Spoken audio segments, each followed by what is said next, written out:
I'm Pancakes, and with me tonight on the stack, I have Matt Brannigan.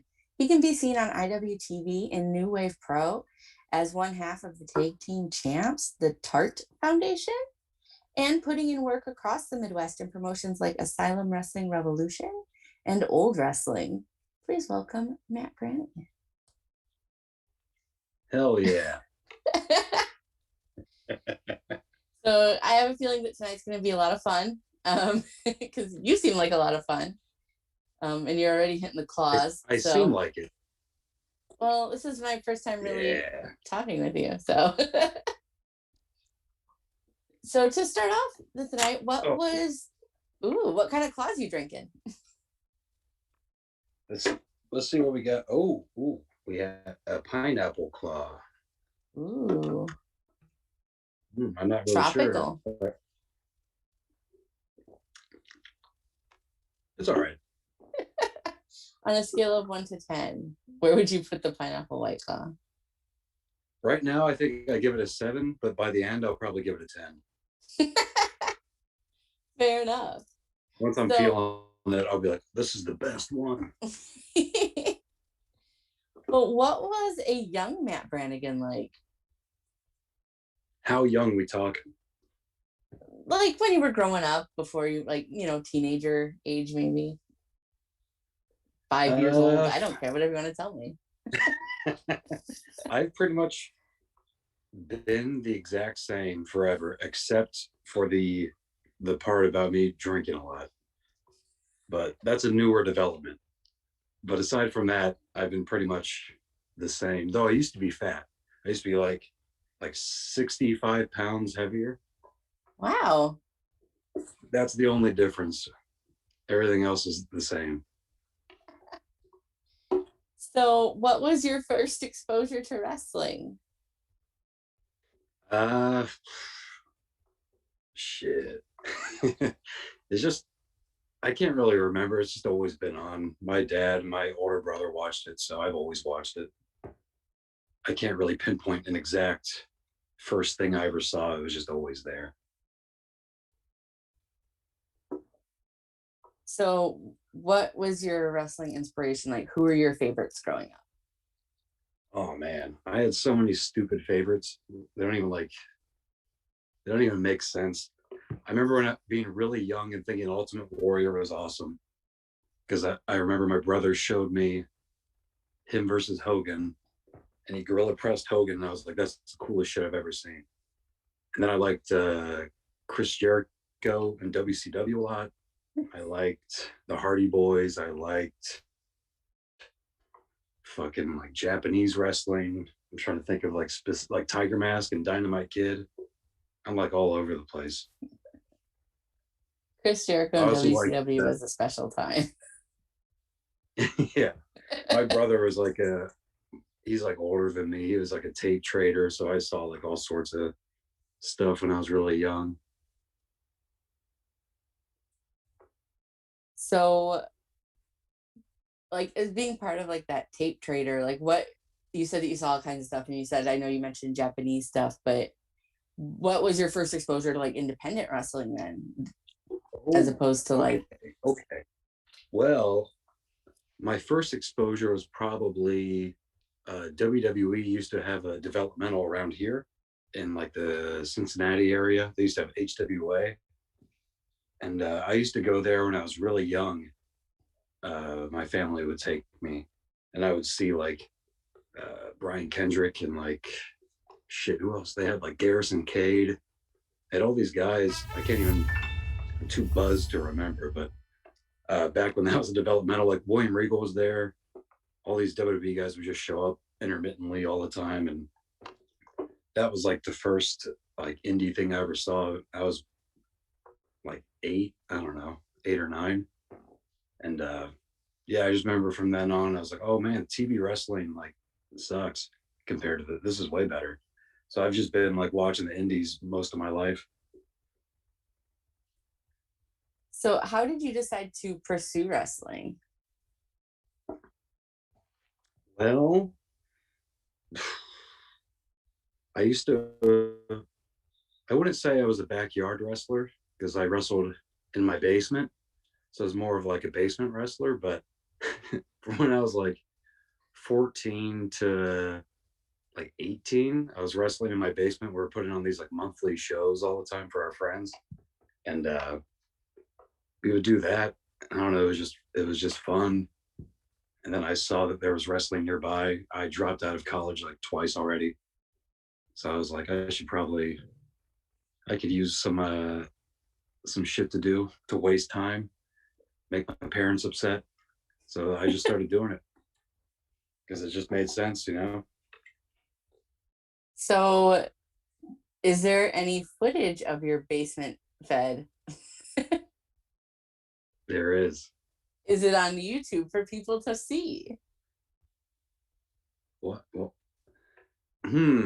I mean, it is, but I'm not sure if I should reveal this information. It's very embarrassing. Well, I mean, I'm interested in it. If I'm interested in it, I assume that other people probably would be. Well, you know what happens when you assume. Well, I Okay. mean, fair, but Okay, I'll tell you. I'll tell you. I It's was like, if on. you So, want, we can wait till you get a little drunker. oh, I'm pretty drunk already. Okay, I'll tell you. Listen, listen. Just between you and me, Miss Pancakes, I'll tell you. The name of the wrestling is Turner Household Wrestling. THW Wrestling. That should probably pull up some results. You can see me without a mustache, with a little not really in shape. It's pretty good stuff though. I'm telling you, there's some good stories in there. Oh, do you care to share one of the good stories since we're on topic? Okay. I mean, if I'm not, trying that's to fine too. I don't want to force you to do it, but I'm trying it I'm sounds trying to think of interesting. one.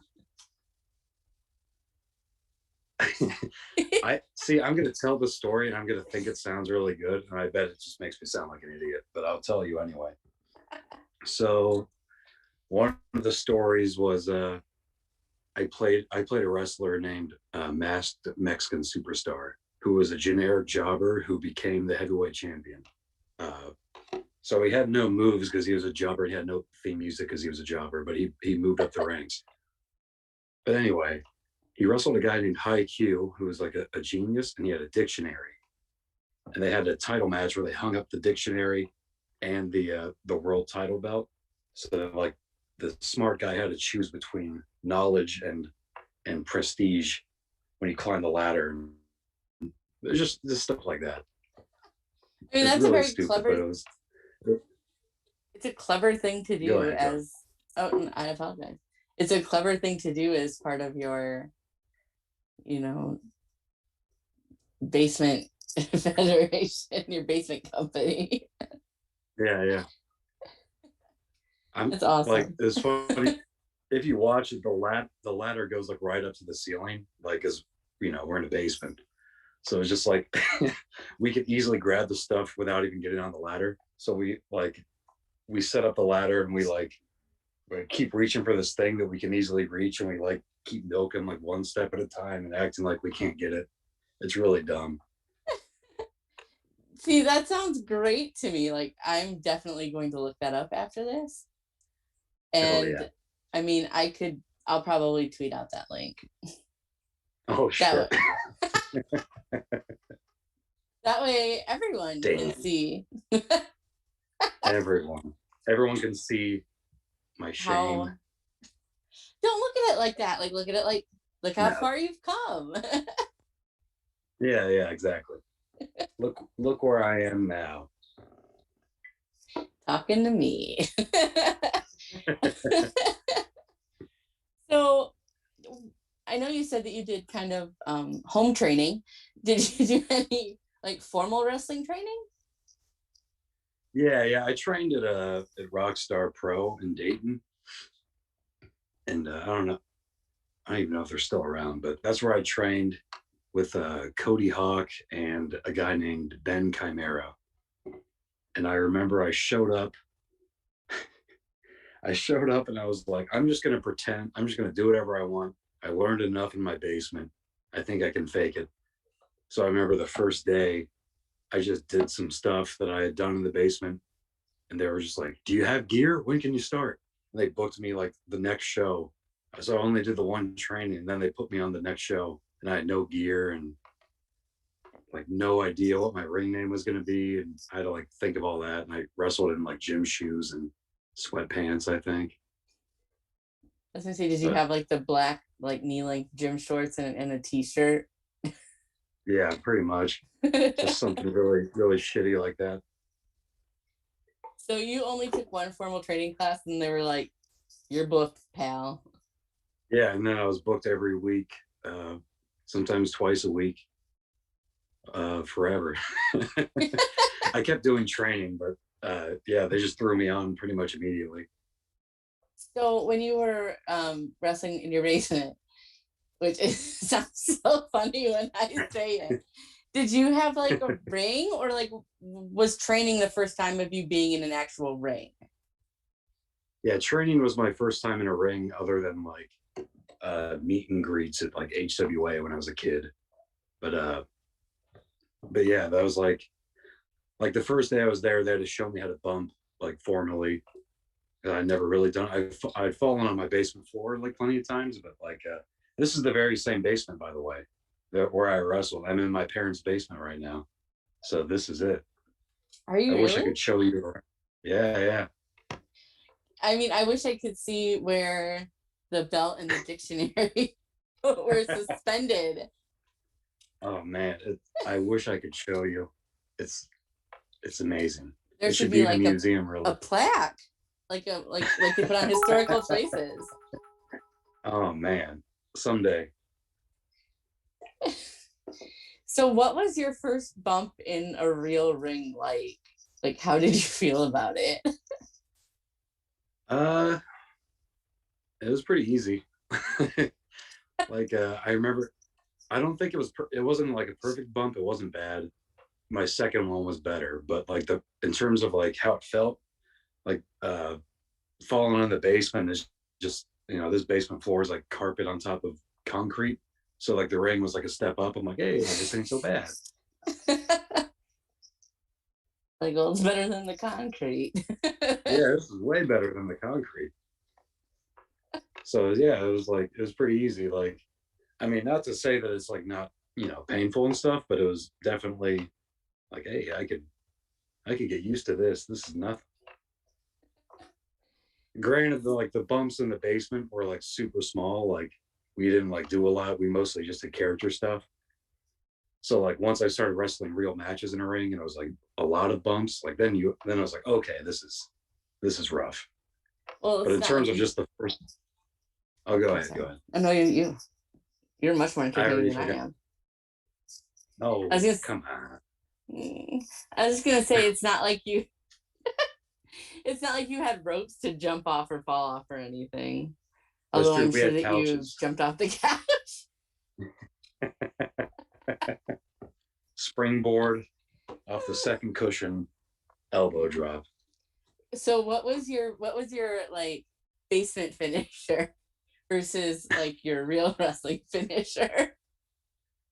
I mean, so as the basement character is my luchador character. Since I was a jobber, my finisher was a schoolboy. So I would just do like a roll up pin to win all the time. So I didn't really have a finisher. Uh, and I would say that I still don't really have a finisher to this day as an actual wrestler. When people ask me what it is, I just go like, I don't. What does it need to be? I'll do whatever I got to do. I have moves I like to do, but I don't have a finisher really. So how did you decide where to train? Well, I started looking stuff up. I was actually thinking about going to a Chikara. This was years ago, and I'm glad I didn't go to Chikara because all that shit. But fucking, then I just found this place in Dayton that's like 10 minutes from my house. I was like, well, shit, 10 minutes. That's easy. My lazy butt likes that. So that's just I just stumbled across it on like Facebook or something and just showed up. I think it was like the same day as a WrestleMania. I don't remember which WrestleMania. It might have been the one where Bryan Danielson wrestled Sheamus in that like 18-second match. But they had training that day. And I remember just going to training and just, yeah, and just thinking like, well, yeah, I could do this. So how long have you been wrestling, not including in the recent? I started in 2012 and I wrestled for 5 years and then I took 2 years off and I came back uh, almost 2 years ago. Is when because I was just totally done with it because I hated it. But I came back and yeah, I've been going semi-strong ever since. So what are your future plans and dreams in wrestling, and what keeps you motivated, especially after, coming back after that break? What made you come back to wrestling? Uh, what made me come back was I kind of wanted to end on my own terms, you know. I felt like I kind of had no choice but to leave the first time because things just weren't going well and there's all this like, you know, drama and rock star pro drama and all this shit and I was just unhappy. So then I quit, and then my friend Donnie Red, who is a local guy, he he texted me I can't remember what year it was, but he texted me and he said, "Hey, a year from now, there's going to be a show at Bogart's, which is like a big venue in Cincinnati." He's like, "I'm coming back. I want to have one last match, and I want you to be involved." He's like, I'm gonna involve all my friends, like all these guys that I always liked. We're all just gonna have like fun and fuck around." So I was like, "Okay, cool. I have a year's notice. I'll lose a bunch of weight. I'll be back." So I came back really just to do that. I thought it'd be like a fun, like, you know, one last match with like all the guys, the few friends that I had in wrestling. It was like a 6 or 7 man match, and everyone in the match was going to retire after, except for one guy. So I thought it was going to be like this fun farewell, and then I did it. And when I was like, I called the match, and I was like, shit, I'm really good at this. I forgot how good I was at wrestling. Like maybe I'll just keep doing it. Like people kept messaging me, like offering me bookings, so I just kept taking them. And really, that's how it's been going since. Like I haven't sought out like any bookings since I came back. It's just been people messaging me, and I go, like, yeah, okay. So like I was planning on just doing the one match, and I just kind of got roped into working for like 2 years straight. But except for the pandemic, obviously. Well, do what you can Yeah. during the panorama. But yeah, in terms of like future goals, I don't really have any. Like I'm just trying to have fun, you know. Like I've never had any aspirations really. I just kind of want to I would like to have one match that I like before I quit. I've yet to do that. I hate all of my matches, but really that's my only goal is to have like one match where I go like, fuck yeah, that was perfect. If that ever happens, I'd probably just quit. Like, so you think that you'll know it like as it's happening, and after just shoes in the ring and walk out, or? I'm not sure. See, like I always wonder this too. It's like, do I need to watch it back like and look for mistakes? Because sometimes I feel pretty good about a match, and then when I see it again, I like hate it. But if it felt perfect in the moment, like should I watch it and look for things to nitpick, or should I just accept the feeling that I had? I don't know. I don't know what to do. We'll cross that bridge when we get to it, I guess. Because I don't know. I don't know what to tell you. Fair enough. But yeah, no goals. just one match to the next until you decide not to That's do it it. anymore. Exactly. Wrestling just advertises my OnlyFans at this point. That's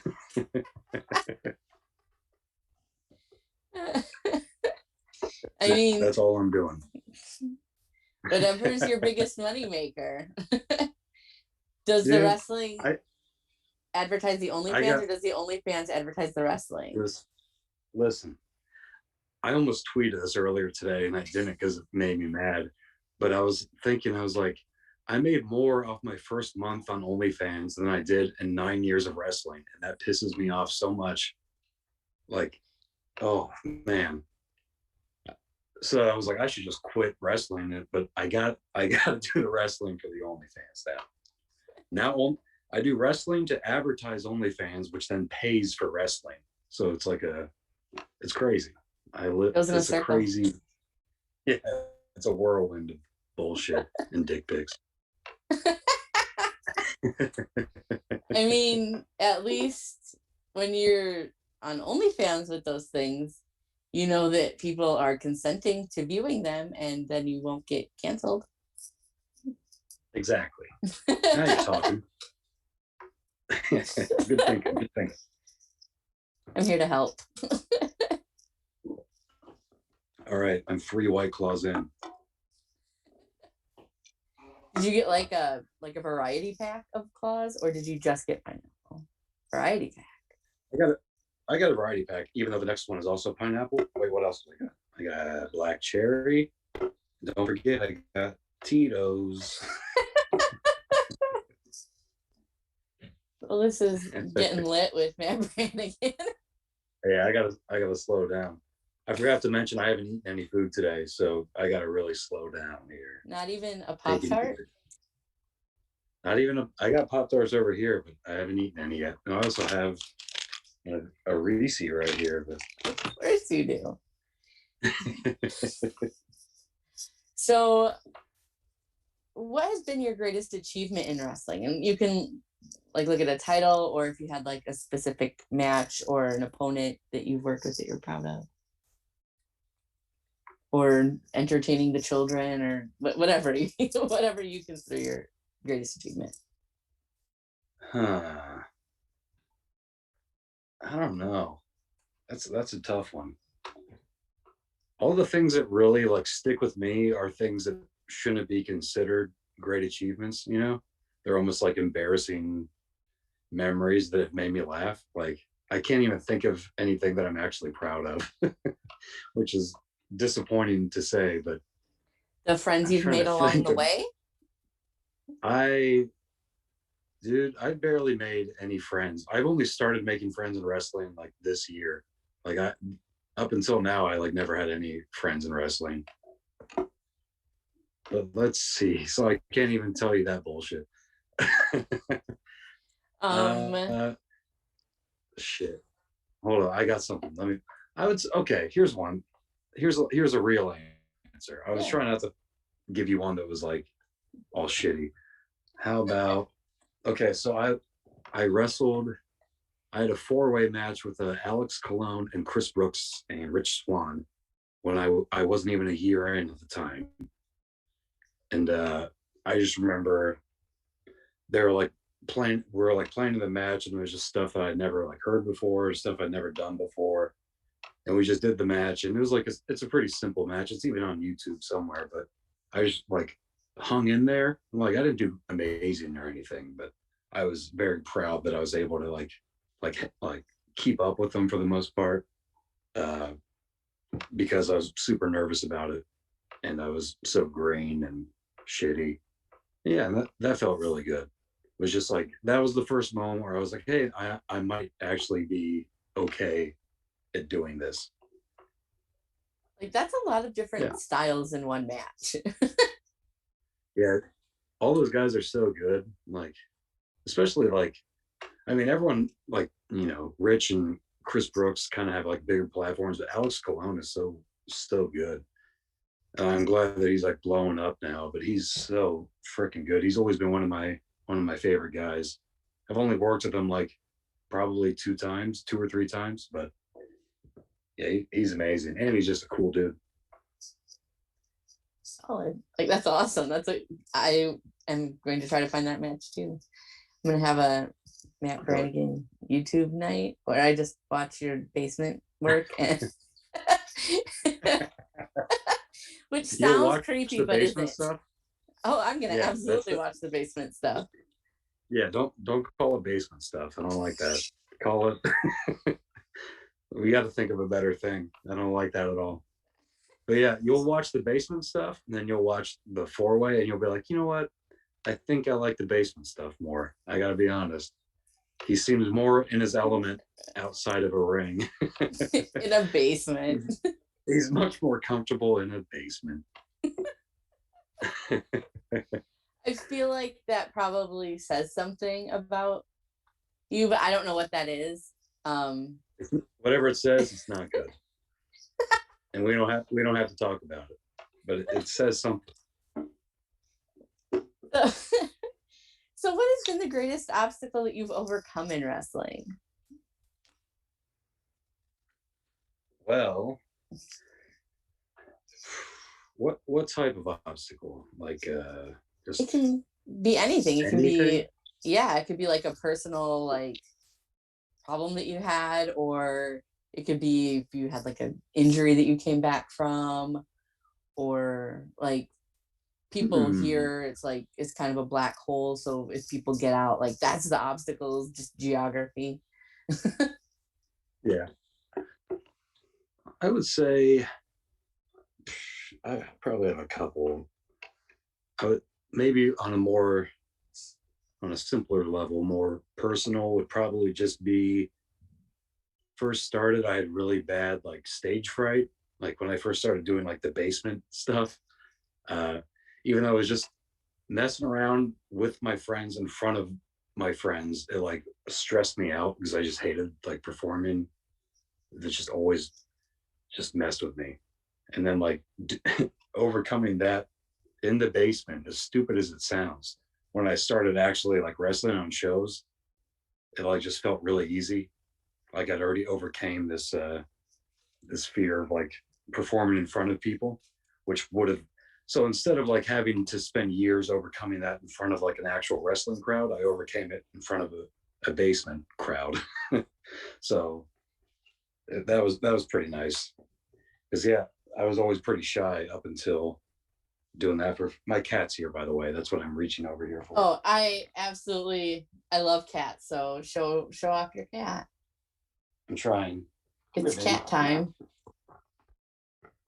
My baby. She hates it. Oh, what's Yeah. your cat's name? Her name is Arwen, after the elf in Lord of the Rings. All right, Bill. I know.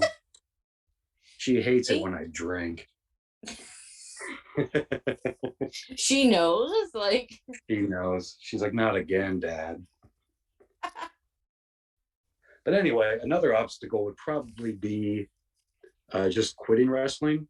And like, when I quit, it was like exactly 5 years in. Like, I remember when I was training, everyone told me that you couldn't have any opinion until you're 5 years in. And like the day I hit 5 years, I was like, here's my opinion. Fuck this shit.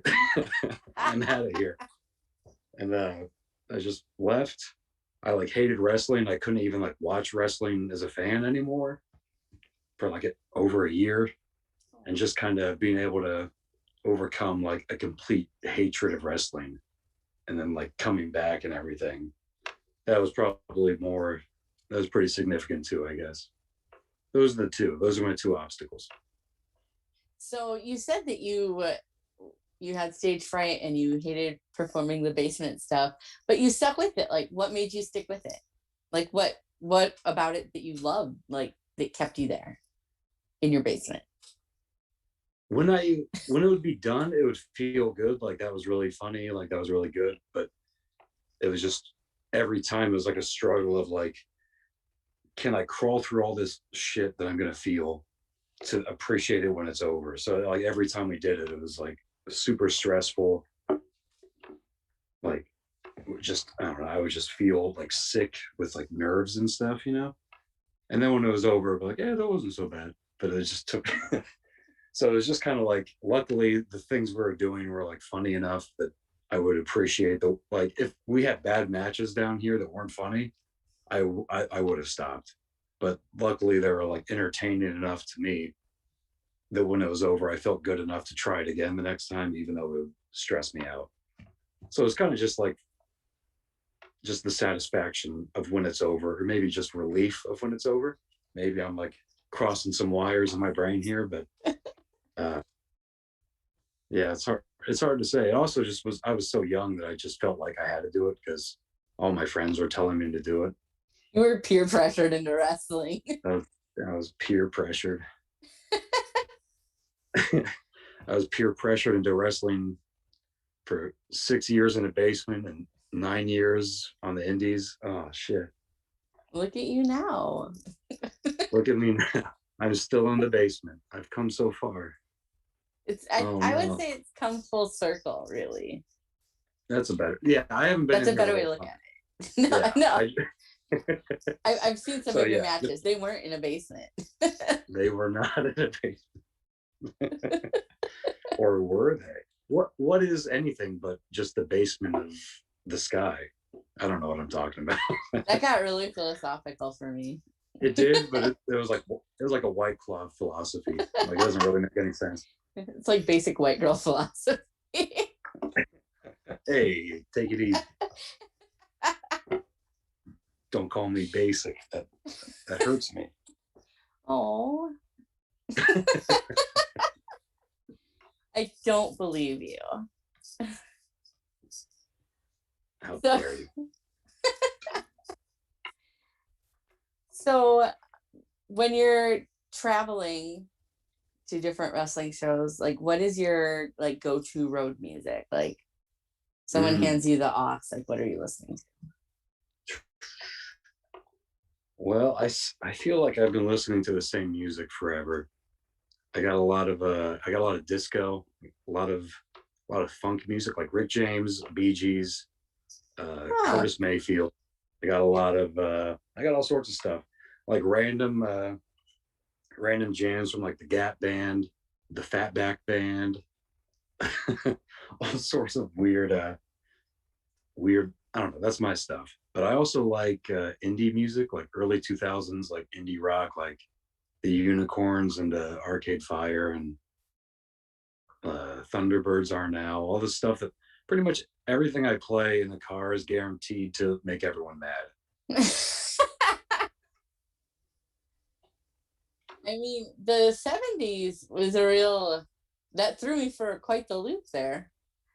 But I was like, but the indie music makes sense with your mustache. So hipster indie music is seems like your wheelhouse. The ultimate hipster move is to like something that's like super not hipster, like disco music. So really, that's like I'm the king of hipsters right now by talking about how I like the Bee Gees unironically, which I do. I apologize for calling you basic. Clearly, you have such refined taste. I'm advanced. I drink the finest White Claws, the finest Tito's. I listen to the finest Bee Gees. If you could recommend a Bee Gees song to somebody that isn't familiar with the Bee Gees, and it's not like one of their singles, but like you want to convert, like say you wanted to convert me to being a Bee Gees fan, what would you recommend I listen to? Okay. Since you seem familiar with their back catalog. I mean, this isn't like a top tier hit, but it's definitely a hit. But do you know the song Tragedy? Yes. You do? That one's I work out to that song. I'm not even lying. When I work out, I play Tragedy on a loop for like an hour. And like I time, especially on like heavy lift days, I'll time it up so when the chorus is coming in, it's like time for me to like start, because that I get amped up like for real. So is that like your hype music? That's my hype music. I have a handful of hype songs. Ooh. They are Tragedy by the Bee Gees, Maneater by Hall & Oates, Toxic by Britney Spears, and Billy Gunn's Ass Man theme song. Those are my, that's the loop that I just work out to endlessly. Tragedy, Maneater, Toxic, Ass Man. Yeah, that's all I need. That's all. They really tell a story if you put them together. I think you can Do you like listen to them if you in plug that them in, order? you can change it any order you want. It changes the entire story every time you do it too. So it's like maybe the ass man. You go ass man, and then toxic. Oh, like oh man, that ass man found a nice ass, and it was the whole thing was toxic, and that's a tragedy. She was a man eater. You know, you can like tell a story like that. You can tweak it every time. It's crazy. That's the best thing I've ever heard. It's Well, ridiculous. I I am at a loss for words. That is impressive. Like that is a reach. But like I appreciate it. I do see that someone in the chat said, I hope he does squats to ass man. I do squats to ass man. I do everything to ass man. You can be there's an ass man for Do every you? occasion. Do you? Everything. Everything. Like fancy dinner. Like So that's a good 2.5 suggestion. ass I haven't man. even meeting my girlfriend's parents, put on ass man. I Set the think mood. I think ass man would probably be better than toxic, tragedy, or man eater in that situation. That's a good point. When I you think look at it that's like the that, clear I winner. have to play ass. Yeah, you're right.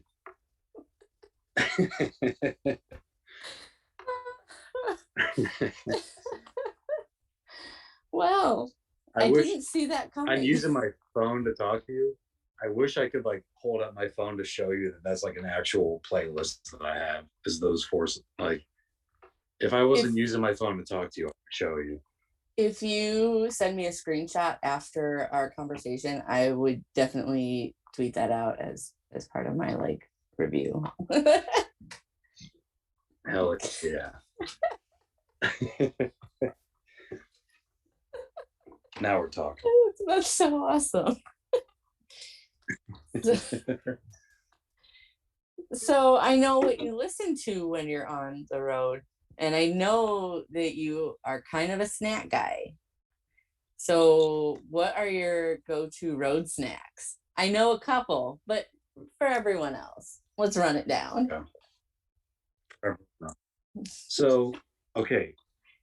So if you travel with me, you will hear me adamantly say that I'm not going to eat. Like I always tell people, I don't eat carbs on the weekend, guys. Like I'll be like super serious. Then we'll make our first stop. I'm buying Reese's. So here's what I look for. I look for peanut butter based things. I'll grab Reese's of various sized cups. I like the regular cups, the big cups. I'll get like everything I can find. I'll find like weird Reese brownies. If we stop at like a Sheets, which is my shout out to Percy Drews, who is obsessed with Sheets, I'll get a Reese's milkshake. And yeah, that's pretty much it. It's just like I'm a total brand whore for Reese's. Anything Reese's, I'm gonna get it. I'm gonna eat it, and then I'm gonna spend the rest of the car ride talking about how I shouldn't have done it, and how like I'll be like, oh great, I'm only gonna have 6 abs tonight, guys. Great. I'll say a bunch of stuff like that. And everybody just tolerates it because shut up, you look fantastic. Yeah. Mr. Yeah. I eat 1,000 Reese's. Yeah, I'll say all this crazy shit, and then if they ever just tell me to like shut up, I'll be like, hey, I'm a 9-year vet. You can't talk to me like that. You pull the vet card. That's great. Yeah, I pull the vet card only for like Reese's. So what I'm hearing is you should be a Reese's sponsored athlete. I really should be. Like, I mean, I'm just saying, I literally eat pounds of Reese's at a time, and I look okay.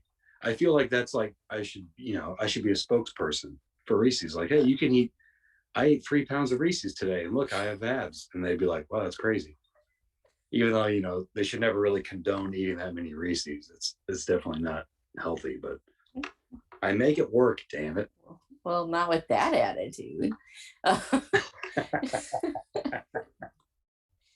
So, what are your top three like Reese's candies? Because they have, they Okay. have the cups, but they also have the sticks and the fast break bar and the little like crunchy thing. Can I, am I allowed to include anything here? Like, I'm talking like holiday shapes. Oh yeah, I have like I specific. holiday Okay. shapes are a whole entity unto themselves. So my top three Reese's, if we're excluding holiday shapes and sizes, I keep it very simple. My number one would be the regular Reese's Big Cup. My number two would be a regular Reese's. And my number three would be a Reese's Mini. So in a descending order, that is my top three. But if we include the holiday shapes and sizes, this is where it gets a little tricky. Ooh, I think my number one would be the giant Reese eggs they have at Easter. Like I think they're a half pound, maybe a third pound. That's my number one. The ratio is perfect. The size is perfect for me. My number two would be the giant Reese's Hearts on Valentine's Day. Those are, I think, a third pound for sure. That's my number two. The ratio is very good. I would like a little more peanut butter, which is why the egg obviously wins. the egg And is my number superior. three would be, yeah, yeah. My number three Everybody would knows that. be everybody. Number three is the 1 pound Reese's Bunny and or Santa from Christmas or Easter. They're pretty much the exact same thing. But that's my number three. How do So you? like on Easter, go ahead, go ahead. Oh no, you go. You go. You might answer my question. Okay. I was just gonna say, so from Christmas to Easter, this is what I like to call uh, bulking season because I will be eating Reese's from December through April of just like, okay, I hit the Christmas shit. People, I try to avoid the Christmas stuff, but people for Christmas will buy me the 1 pound Santa, the half pound cups, and I'll eat them. I have to. And then all of a sudden, Valentine's Day, here we go. I'm buying those hearts. I can't resist. Valentine's Day is over. Thank God. Oh shit, it's Easter. We got eggs, we got bunnies. What am I going to do? So I have about a 4 month period where I'm eating Reese's, at least 2 pounds a week of Reese's for about 4 months. And I'm just coming off of that from towards the end, it gets a little rough. I actually still have 2 pounds of Reese's left that I'm saving for me and my girlfriend, but she's like, I don't want to eat that. I'm like, you're gonna eat that. I'm saving it for you. And she's like, I don't want it. I'm like, tough break. This is important to me. You have to eat it. Right, this is important to me. So, do Pound for you you, mess? pound for me. Oh yeah, I mean it's couples goals, like to share the Reese's.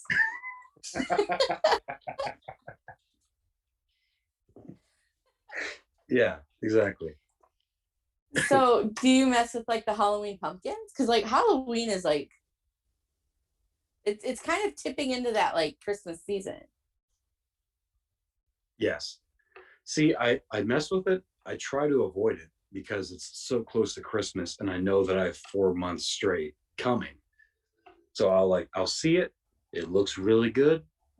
I'll put blinders on at the store. Like get the fuck away from me, Reese. I don't want trouble today, man. Like I don't want stay heat. away.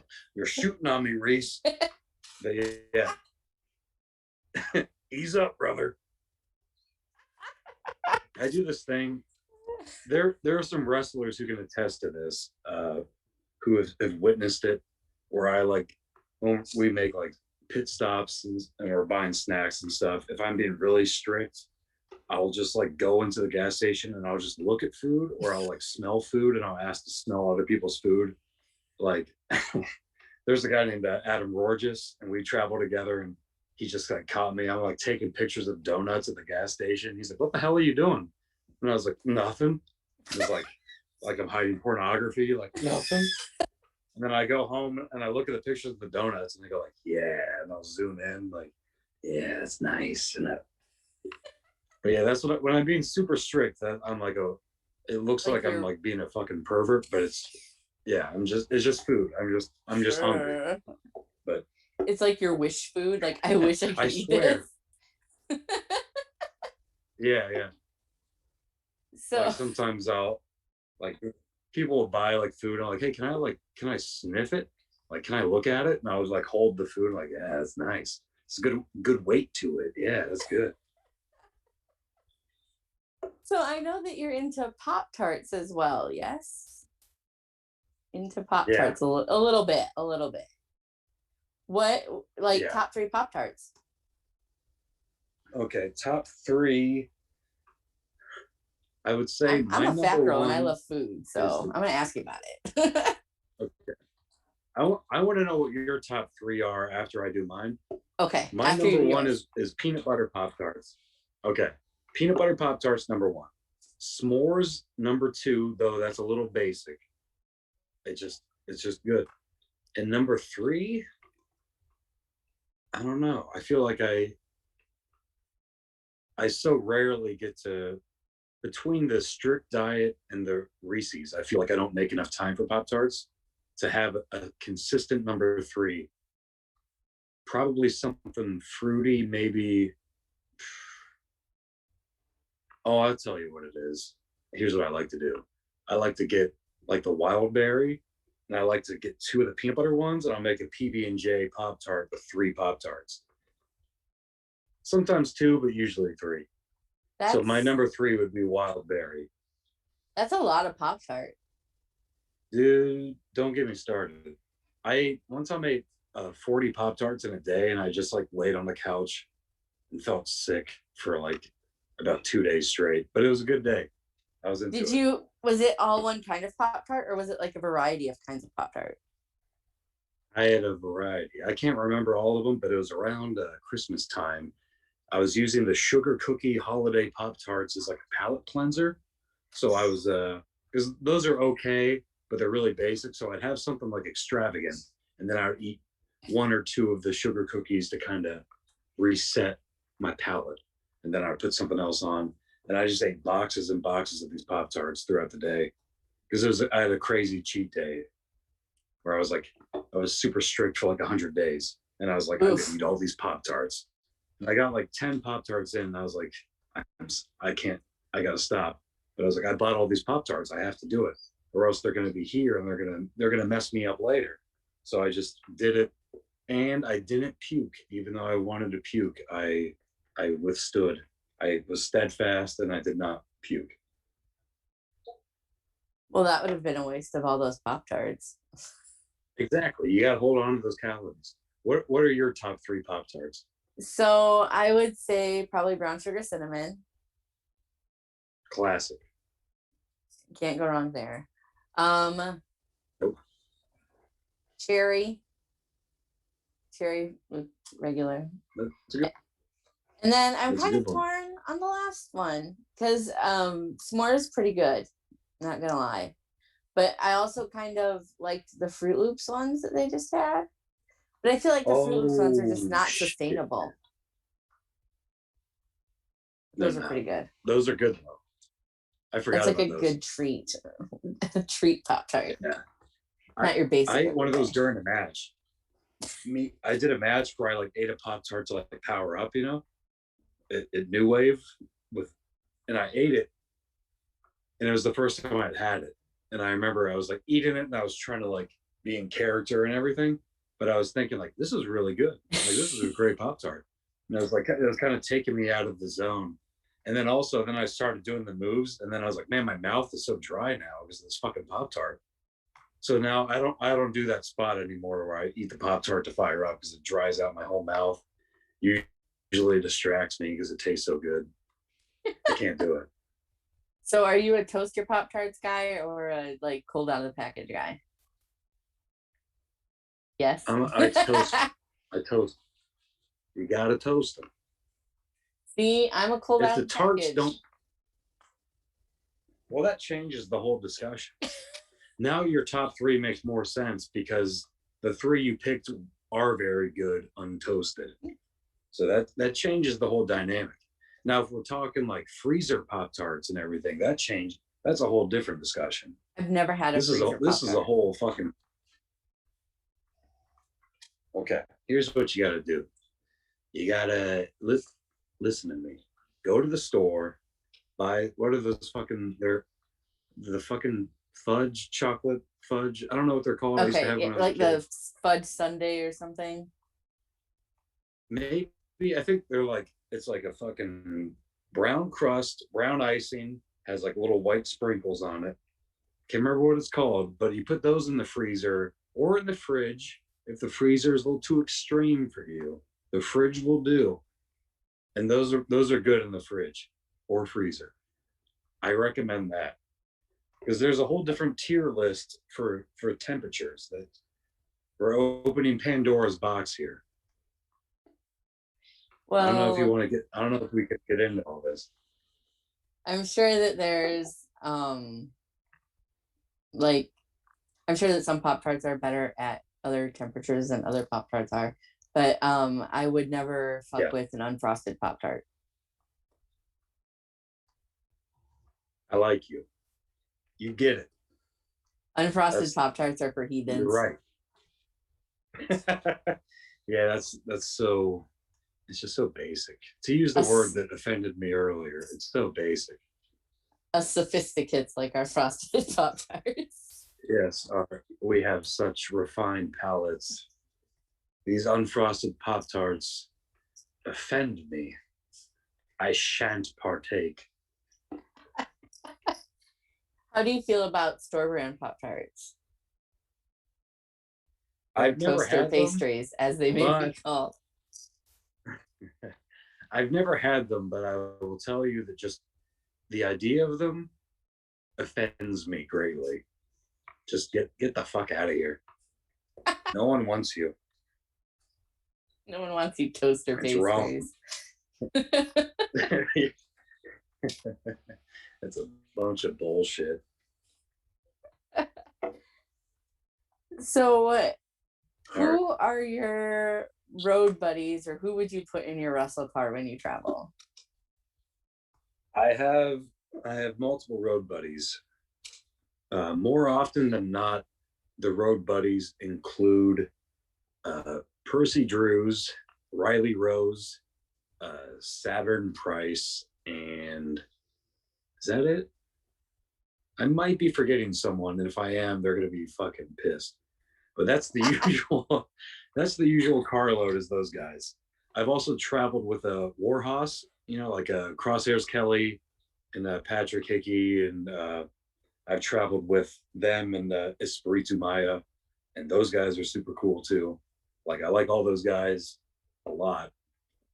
They're my bros, but I also, though I haven't really traveled with them, uh, Aaron Atlas, who I'm in the Tart Foundation with, and Ace Perry, like me and those guys, I want to get that car going because I love those guys.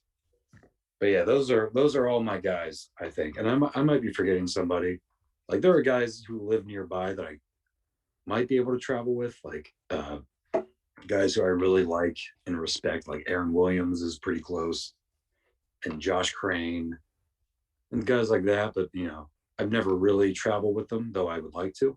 But yeah, those first like 8 to 9 guys I mentioned, those are my guys. So, do you keep all of your friends groups separate, or do you let them meet each other? Because the way you made it sound, you're like you keep them all apart.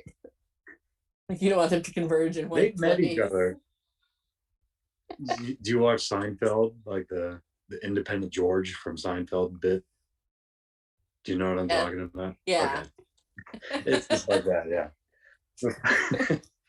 I mean, I don't intentionally keep them separate. It usually just kind of happens that way. But yeah, like I said, I don't seek out a lot of bookings. So if people come to me like, "Hey, do you want to hop in this car for this?" I'll be like, "Yeah, okay." I won't even ask about pay. I won't ask about the days. I think the last time I got in the car with like Riley Rose and somebody else, I like didn't realize where we were going. Like we don't. We went to like we did like 2 shows in North Carolina, like back to back, and then drove to Tennessee and then crashed somewhere and then wrestled in Tennessee and then drove back. And I had no idea what we were doing. I was just like, I just said, yeah, and asked me questions. I was like, yeah, Just sure, whatever. just personal And then I was appearances for checking your my watch. OnlyFans. Yeah. Yeah. I'm just an OnlyFans guy. I'm just a guy, a humble man slinging dick pics who also happens to wrestle sometimes.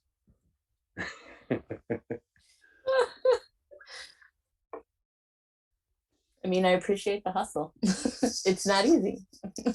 I mean, I would assume I do not have a dick, but I do not have a dick to pick. I don't, but I mean, I can imagine where it would be. It's pretty, I mean, you say it's not easy, and I agree, but it's pretty easy. But not everybody could do it, or everybody would. Everybody could do it, but it's more not like everybody should. Yeah. Dude, sometimes on Twitter, and I like see some of my Twitter boys posting some thirsty stuff, some shit, you know, and I just go like, I think I'm a bad influence on all these guys. I think all my OnlyFans like bits and jokes have like corrupted my friends. I feel so bad because they're all like younger than I am, so I feel bad that they're doing that. Like I have no ambition to get signed. I don't think I'm ever going to get signed. It's like they should not be emulating me if they want to make it, which they all can make it. They're all good. But yeah, sometimes I see, I don't want to name drop anybody. As a 9-year vet, you should be setting an example for these young up and comers. I should be. I mean, you are. I should be. It's the wrong example. Yeah, I try to not lead by example, but like mislead by example. Like I try to show people the path not to take, and they've misunderstood, and they're following me down this path that they should not follow me on. This path of self-destruction. Like do as I say, away, not boys. As I do. Yeah, exactly. I can't tell you how many times I've been in cars with guys and they go like, how do you make an OnlyFans? Should I make an OnlyFans? And I'm like, no, don't do it. Like you don't, stay away. Yeah, I got to keep the competition out of the market. Oh yeah, that too. Obviously, that's the biggest part. But I'm also concerned about my friends' futures. Because I mean, come on, but be real. Do you think WWE would sign like dudes who are slinging dick pics all the time? They're not going to. AEW, probably. But WWE, I don't think so. So I guess it just depends on your aspirations. I think you could easily get into Impact slinging dick pics. Yeah, you're right. Yeah, what are your goals, kid? Where do you want to go? Do you want to headline WrestleMania? Or do you want to headline Slammiversary? What's your headline goal?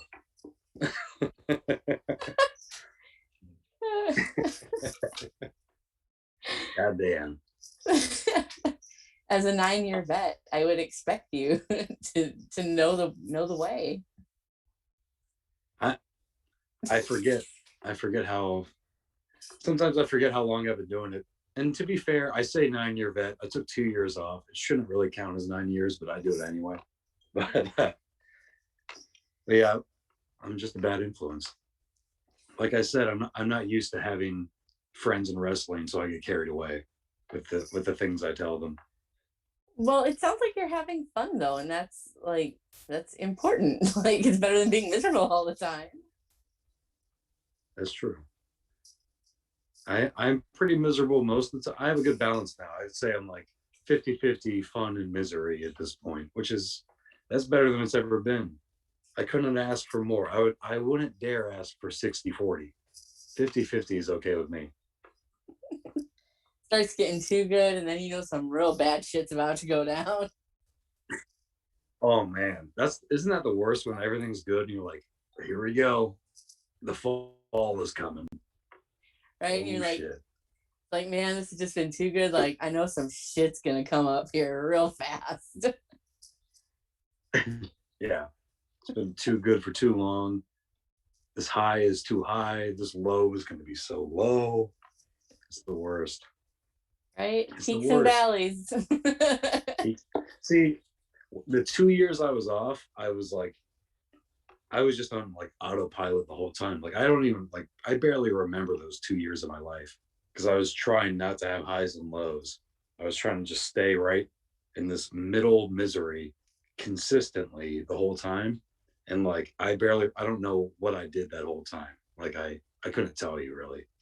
And that was actually pretty nice, Yeah. but You now expel I'm a back to lot of the highs and lows.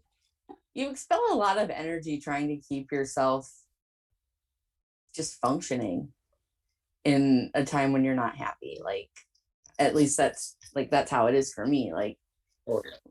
when I'm trying to just keep myself normal without any sort of like joy, like, it's just, what's the Yeah, point? yeah. It's true. Not to I bring remember when everybody I down. was about Interview's taking a this party turn. rolling. Let's talk about my bout of depression. I remember like probably the last year I was wrestling before I quit for a while. I was like I was a baby face everywhere, and by everywhere I just mean like the 2 or 3 shows I was working. And I like was so miserable that it would take I would have to spend like 2 days like preparing myself to be a good guy in front of people because I was so unhappy. I would sit there and like I'd have to like be calm and like save all my energy. I would go backstage and wasn't really fun to be around. And I would go out there and for those like 10 minutes, I would just put everything I had and just doing all this stupid like good guy bullshit. And I just remember like the last couple shows I did, I wasn't even able to fake it anymore. The crowd just didn't like me anymore because they could just tell that they probably thought I was turning heel because I was acting like a dick, but I was just unable to fake it. And I just remember like I had a match where the crowd just hated me even though they were supposed to like me, and I was trying really hard and I just couldn't get them.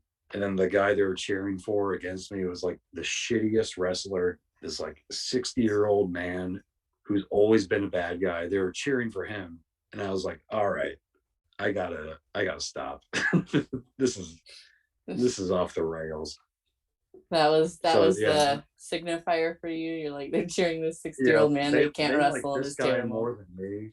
Yeah, yeah, it's like this old guy who should have quit 40 years ago. They like him way more than me. I gotta get the fuck out of here. Well, he probably And doesn't have a yeah, successful OnlyFans, so I would hope not, but you never know. there's something for There's some everyone. kinks, man. There's different strokes for different folks. Dude, I'm a fat girl. I hear it. I get all kinds of fucking weirdos. So, oh yeah, the right on. weirdos pay the bills. Man. I don't want to talk too much about. Yeah, move along. I don't want to go into my weirdos. We'll just stop. Oh no, we'll get to that later. Trust and believe. Yeah. Oh no, I have a question for this. Now we're talking. So, what is your favorite city to wrestle in?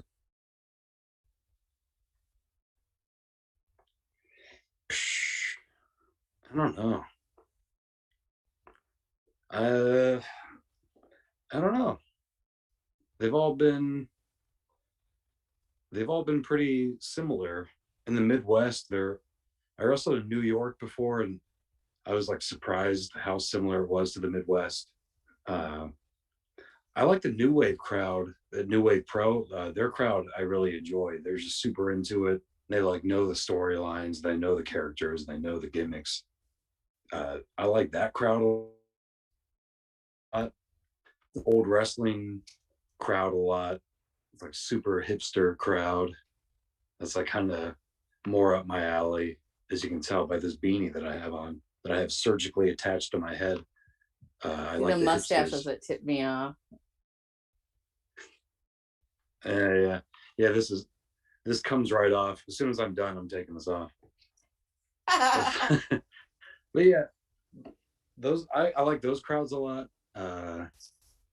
Those are probably my favorite crowds. Like not necessarily in a city in particular, but the fans that are attracted by like new wave and by old wrestling, I think are the two crowds that I've enjoyed the most.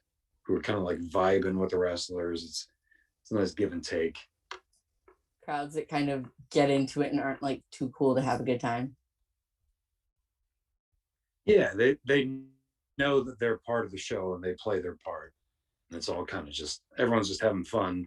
Like, yeah, everyone's just especially old wrestling. There are some fans who dress up like old timey and stuff, and they like know that they're a part of the show, and they really just play along well, and it like really builds everything up. It builds all the fans up, which builds the wrestlers up, which helps them build the fans up even more. It's a nice symbiotic relationship.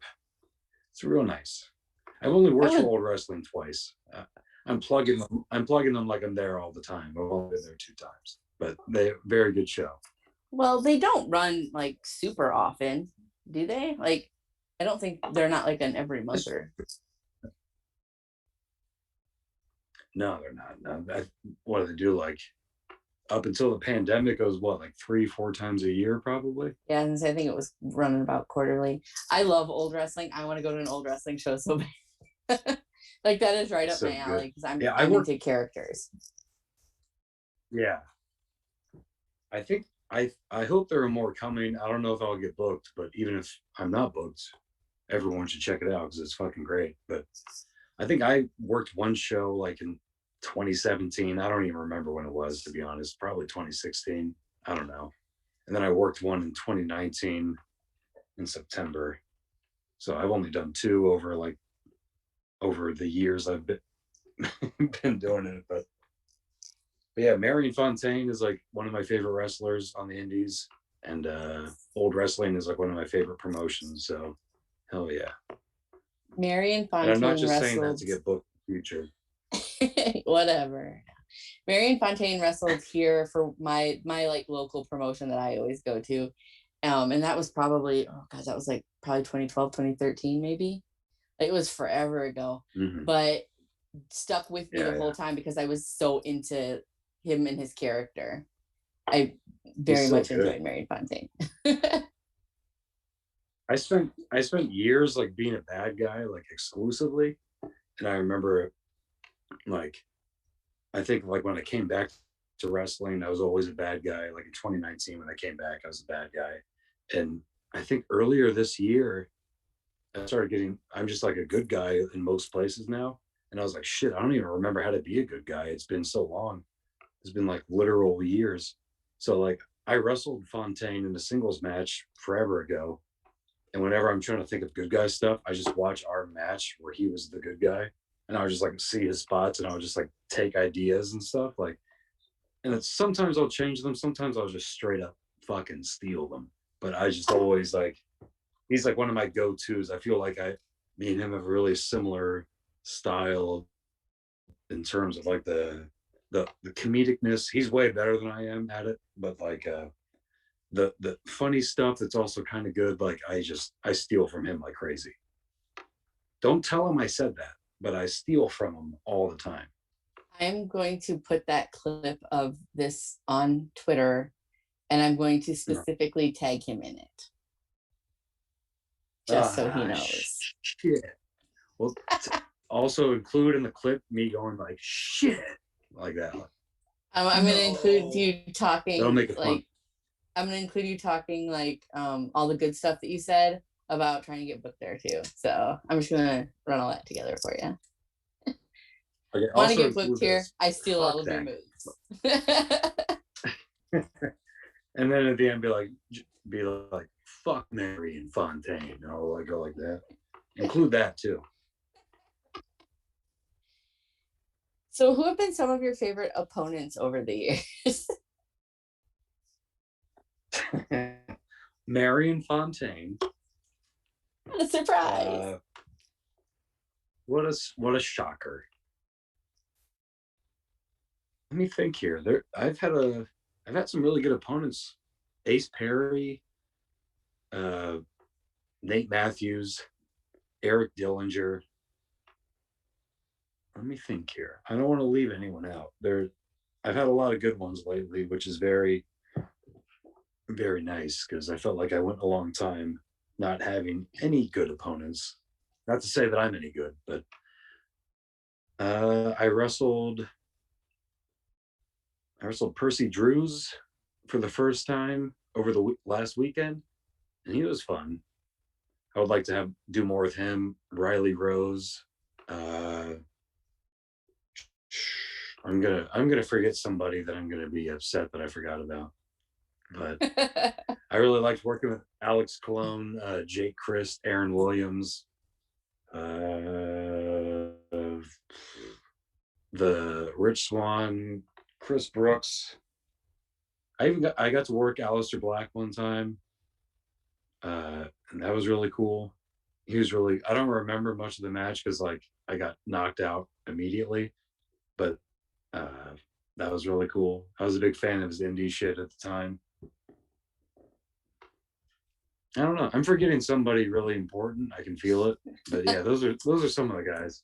So if you could have who would be your dream opponent? Who's your dream match? My dream, I got it. I don't even have to think about this fucking question. My dream opponent is Kikutaro. That me and Kikutaro could have such a good match. I think about it every day. I've even I've posted a few statuses about it. I've like a few tweets. I've like tagged them.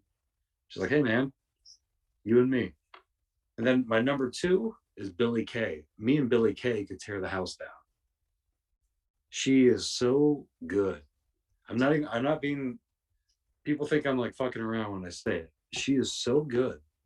She is so funny. I feel like me and her could tear that goddamn house down without doing anything. Mostly her. 90% her. I'll pick up 10% of that. Yes. But yeah, those are my 2. Mostly Kikutaro, Billie Kay is number 2. So what is your favorite move to take and what is your favorite move to give? My favorite move to take is anything that involves me landing on the top of my head because I'm really good at landing on the top of my head. Like sometimes I'll be doing a match and I'll be like, hey, like we'll be doing shit. And it's like, hey, do you want to like brawl on the outside? And you're like, yeah, okay. I'm like, do you want to like DDT me on the floor? And he's like, I don't really do DDTs. And I'll be like, well, today you fucking do a DDT. And you're doing it on the floor to this guy. And we're going to sell it like I'm dead. So, because I'm like, I got over, when I was like training to wrestle, I remember I would just spike myself on the concrete of the building. Like without anyone doing a move to me, we would just be at training. And I would just like spike myself on my head all the time on the concrete. And people were like blown away that how good I was at it. So that's like my thing. So I saved that. So yeah, any move, pile driver, DDT primarily is the easiest one, or cutters, anything like that. Those are my favorite moves to take. Favorite move to give would have to be the purple nurple because everyone like sells it differently and you can really tell a lot about the person by the way they sell the nipples being twisted. Like some people sell it like for real and some people sell it for comedy. I don't know. I think the best guy who ever took it was Anakin Murphy. Like when I got his, I like squeezed the nips, which I know Twitch has like a no nipple thing, but I'm doing this. I got his nipples and the way he sold it was so good. Like I like was for real just laughing when he was taking it. And I had to like let go earlier than I wanted to because I was like gonna crack up at him. But he was like he came in so serious that I thought he would sell it like seriously, and he sold it like complete comedy, and it like threw me off. And that doesn't always happen. Like I don't. That's like one of the few times I felt like a wrestler just totally outshined me comedically. It was just randomly Anakin Murphy on a whim. Just was like the funniest thing I've ever seen. I don't even know if that match is like posted anywhere, but it was so good. But yeah, I've Purple Nurple's my favorite move to give. I've seen him wrestle in, I think it was like Anna Fight Underground. Definitely would not Mm. picture him selling anything comedically. So that's interesting. I know, right? I was kind of I like, know. is it I the it's same? Like, that's a weird name that there would be two people by that name. it's him. He's super serious. Like and he's like he's super talented. Like he's great. And like yeah, just in that moment, I was like that was the funniest shit I've ever seen. Like now, I wish everyone would sell it like the way he did. But man, and then he went right back to being serious, which is like perfect. But yeah, that move is just so much fun to give people because you never know what they're gonna do, especially when you don't tell them you're gonna do it, which I don't always do.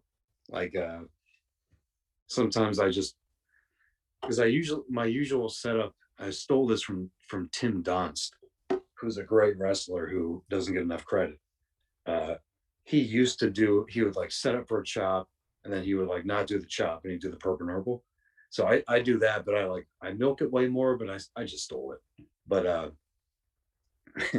sometimes I'll just tell people like, all right, here comes the chop, and I'll set up for it, and I'll like get the crowd to be like, shh, and I'll do the whole thing. I get everyone quiet.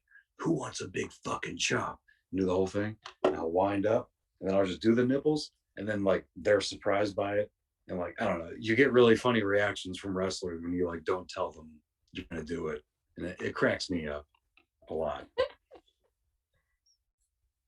So do you have any like pre-match rituals? Is there like a song you always listen to or something that you always do before you go out? Or do you always wear like the same pair of socks? Like The only ritual any I have, superstitions? I have nothing like that. I would say the only ritual I have is just trying to get as vascular as possible, where I'll just stand by the curtain and I'll just like keep flexing and like flexing as hard as I can for like 10 to 15 minutes until I'm almost like exhausted. So usually by the time I go out through the curtain, I'm already like tired and like ready to go home because I flexed for so long. You That's blow my yourself up only, before you go out there? yeah. But I'm gassed, brother. Take it home, brother. Do you ever hear like stories about like Ultimate Warrior? This is like after he got released from like WWF. He like went to Europe, and I just who told the story that he would just like he would do his run to the ring, and then he'd get in the ring, they'd start the match, and he would just be totally gassed, and they'd have to like put a rest hold on him as soon as the match started. Like, could I you? mean, That's me. I'm the Ultimate Warrior now, where I'm backstage flexing, I come out, and then it's immediate. All right, take it easy, brother.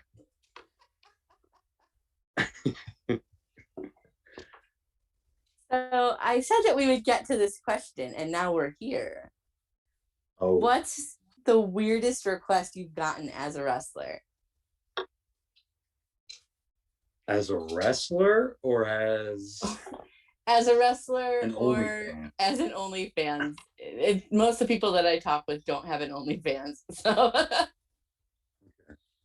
in fact, I I don't think I've talked to as a anybody with an wrestler, I OnlyFans. shit. Okay, I'll give you the as a wrestler off the top of my head. I'm sure there's been weirder ones, but I worked the Highlanders, who were like I guess they're like tag champions in WWE. To be honest, I wasn't watching, so I worked them. I didn't really know who they were. They were super cool guys. I really liked working them. They're really good, but I didn't know who they were. Uh, but they were just asking me if I was okay with like going under their kilts. They wore kilts. Like, hey, is it cool if we like put you under the kilt? And I was like what? Huh? What is that? You know, what do you mean? I don't even know what that means. Like, you know, it was just like sit on your face. And I'm like, yeah, all right, I guess. So, like, not really knowing what to expect. So they just like asked me if I'm cool with that, and I'm like, yeah, theoretically, I guess it's fine, you know. So we did the whole match, and they pinned me, and they like the guy like lifted up his kilt and he like sat on my face, and like, the whole crowd's like all happy about it. But it was like he was wearing these like trunks that just smelled like fucking shit. Like it was the grossest thing I've Oh, ever homie didn't smelled. wash his gear. No, I guess not, but that's what I thought. I was like, this is just like rancid old gear. And I go backstage and he just goes like, "Hey brother, like how was the kilt spot?" I was like, "It was fine, like I don't complain." And he's like, "Oh, I was worried because I've been farting so much. I thought it was gonna smell like shit." And I was like, "It did smell like shit, man." And he goes, "Oh, I'm sorry, brother." And that was pretty much it. But I just remember thinking like, I'm like, what do you don't fucking whatever. He's like ripping these fucking farts all night, and he like sits on my face. He knows he's gonna sit on my face. Like, well, that's just I don't know. Why would you do that But spot if you knew you were having that issue that day? I would never do that. But I mean, maybe that's why WWE's never called me. It's because I'm not that kind of guy. But fucking so That's that's the why. weirdest wrestling request. Off the, that's why. Off the top of my head, that's the weirdest wrestling request. The weirdest. I Like, don't what's even the know if I weirdest want to request? tell you. These What's the weirdest OnlyFans. request like from a fan you've gotten? Like, I know that y'all be getting crazy DMs. I've gotten so much weird shit. Like I've had. Can I just like say anything? Like it doesn't. Yeah, I There's think it's no fine. restrict. Okay. Okay. Okay. I'll go. I got a little list here. I You have had. a list. Yeah. I had a fan ask me how much for like my pubic hair for me to mail pubic hair to him.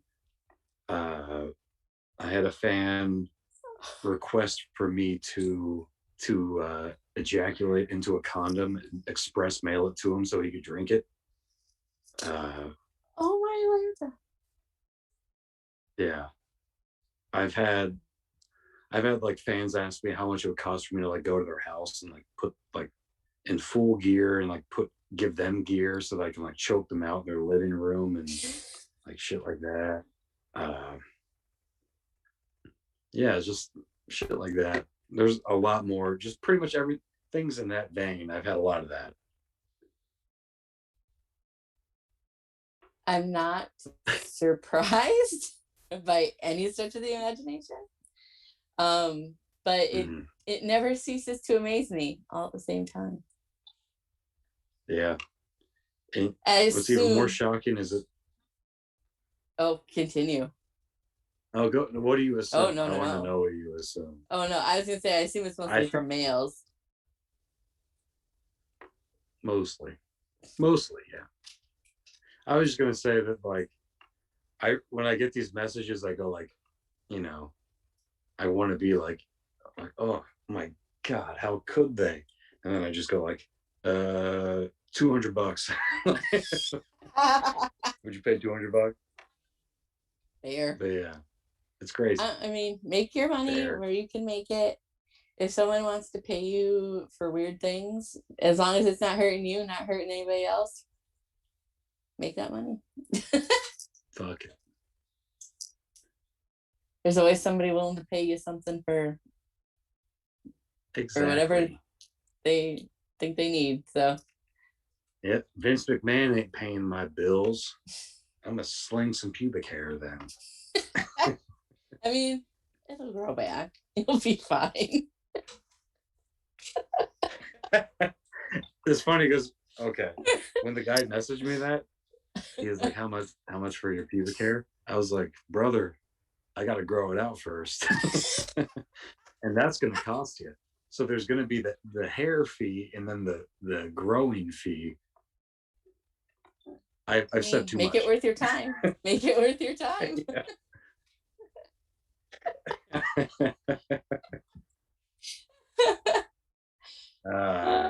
Shit. So we're an hour and a half in. Yeah. I think you don't have any sort of time constraints. Is that accurate?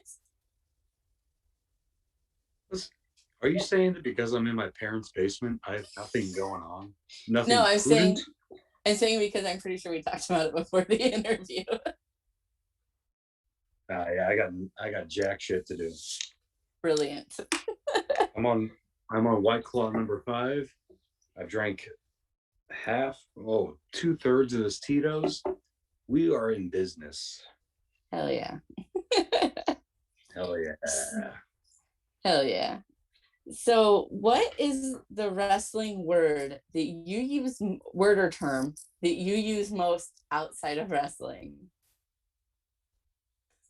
Because I know that I've been around our independent scene since 2012, and I do it all the time, just from hanging around with the guys here. So, I actually don't use a lot of them that much. I don't like them. I don't like people who use them. I use them sarcastically a lot. So the ones I use sarcastically would probably be like uh, weird phrases that I've heard, like "learn to work, kid," "ease up, brother," "you're shooting on me," like things like that, or things like old Stone Cold back here. He says stuff all the time that cracks me up, like like green light, put the rocket on his ass. Like he says all this shit all the time, like cracks me up. He's like, like, do you ever listen to Stone Cold podcast? I haven't really. I've listened to like different clips and stuff, but I've never like sat down. I've only heard a few things on road trips, but he's old. Every time he uses like the same few wrestling like terms, and it almost seems like he doesn't even know the terms half the time. And I'm not sure if he's just trying to like not give away too much, but he just used all the time. He's just like he was shooting on you, like there's all this shit like put the rocket on his ass, give him the green light, send him up to Vince, and like does all that shit. Like it just cracks me up. Like, man, this is totally off topic. I'm just gonna say it. I don't Go for it. This whole thing has been off topic. Oh shit. Me and Riley Rose and this wrestler named Gary Gandy. And if he's listening, fuck you, Gary Gandy. But we were on this trip together, and we're just doing Stone Cold impressions because we're sleepy. I might have been drunk, and someone with a face mask on did a Stone Cold impression. So they had the mask on, and they just said like "Hell yeah, brother" or whatever, and it sounded like Stone Cold on life support, like he had an oxygen mask on, and we were just like crying, laughing at the idea of like a dying Stone Cold, and we were just talking about like Stone Cold on his like fucking deathbed, and the doctor's like, "All right, Steve, we'll see you now. Everyone come in. He's very weak," and he's just like, he's like, he's like, "Jesus Christ is calling me home. He's gonna put the rocket on my ass, give me the green light to heaven. I'm gonna work Bruiser Brody." And and everyone's just like gathered around, like, "Of course, Steve. Yes, yes, of course." He's like, if Stone Cold's going to heaven, give me a hell yeah. And they're like, "Hell yeah, Steve." Like a single tear down his face. We were crying, laughing at that shit.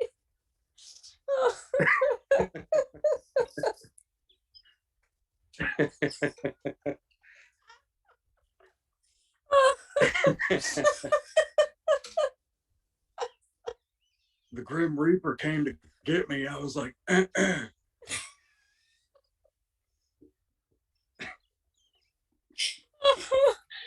I'm sorry. Just the concept alone is funny, but you do such a good Stone Cold impression that it's even funnier. Just the idea of like a frail, like, and it's just like really morbid to say because like, it'll happen, but the idea of just him laying there, just hitting his fucking catchphrases. And like I picture him in his hospital gown, but also with the jean shorts, like underneath.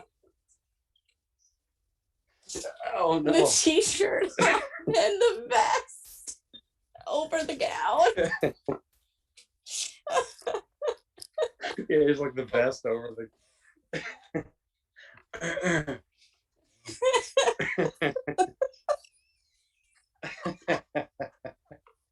Oh God, I'm so surprised. Oh shit. Steve. I'm sorry. Oh, Steve. Oh my God. Oh God, that's so funny.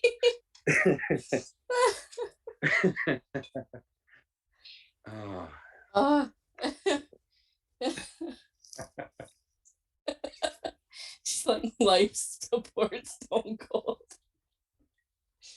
life support Stone Cold is that's the only thing that keeps me going during these hard times. Oh, sorry. If you want to see Steve Austin go to hell, shit, I fucked it up. I'm drunk. I was gonna say go to heaven and raise some hell. I fucked it up. Listen, man, I'm pretty drunk. Well, I appreciate you hanging out with me and having a good time. I'm having a great time. I hope you are too. Hell yeah. Hell yeah. From my deathbed. Give me a hell yeah. If Stone Cold's going to heaven, give me a hell. Oh yeah. Oh God.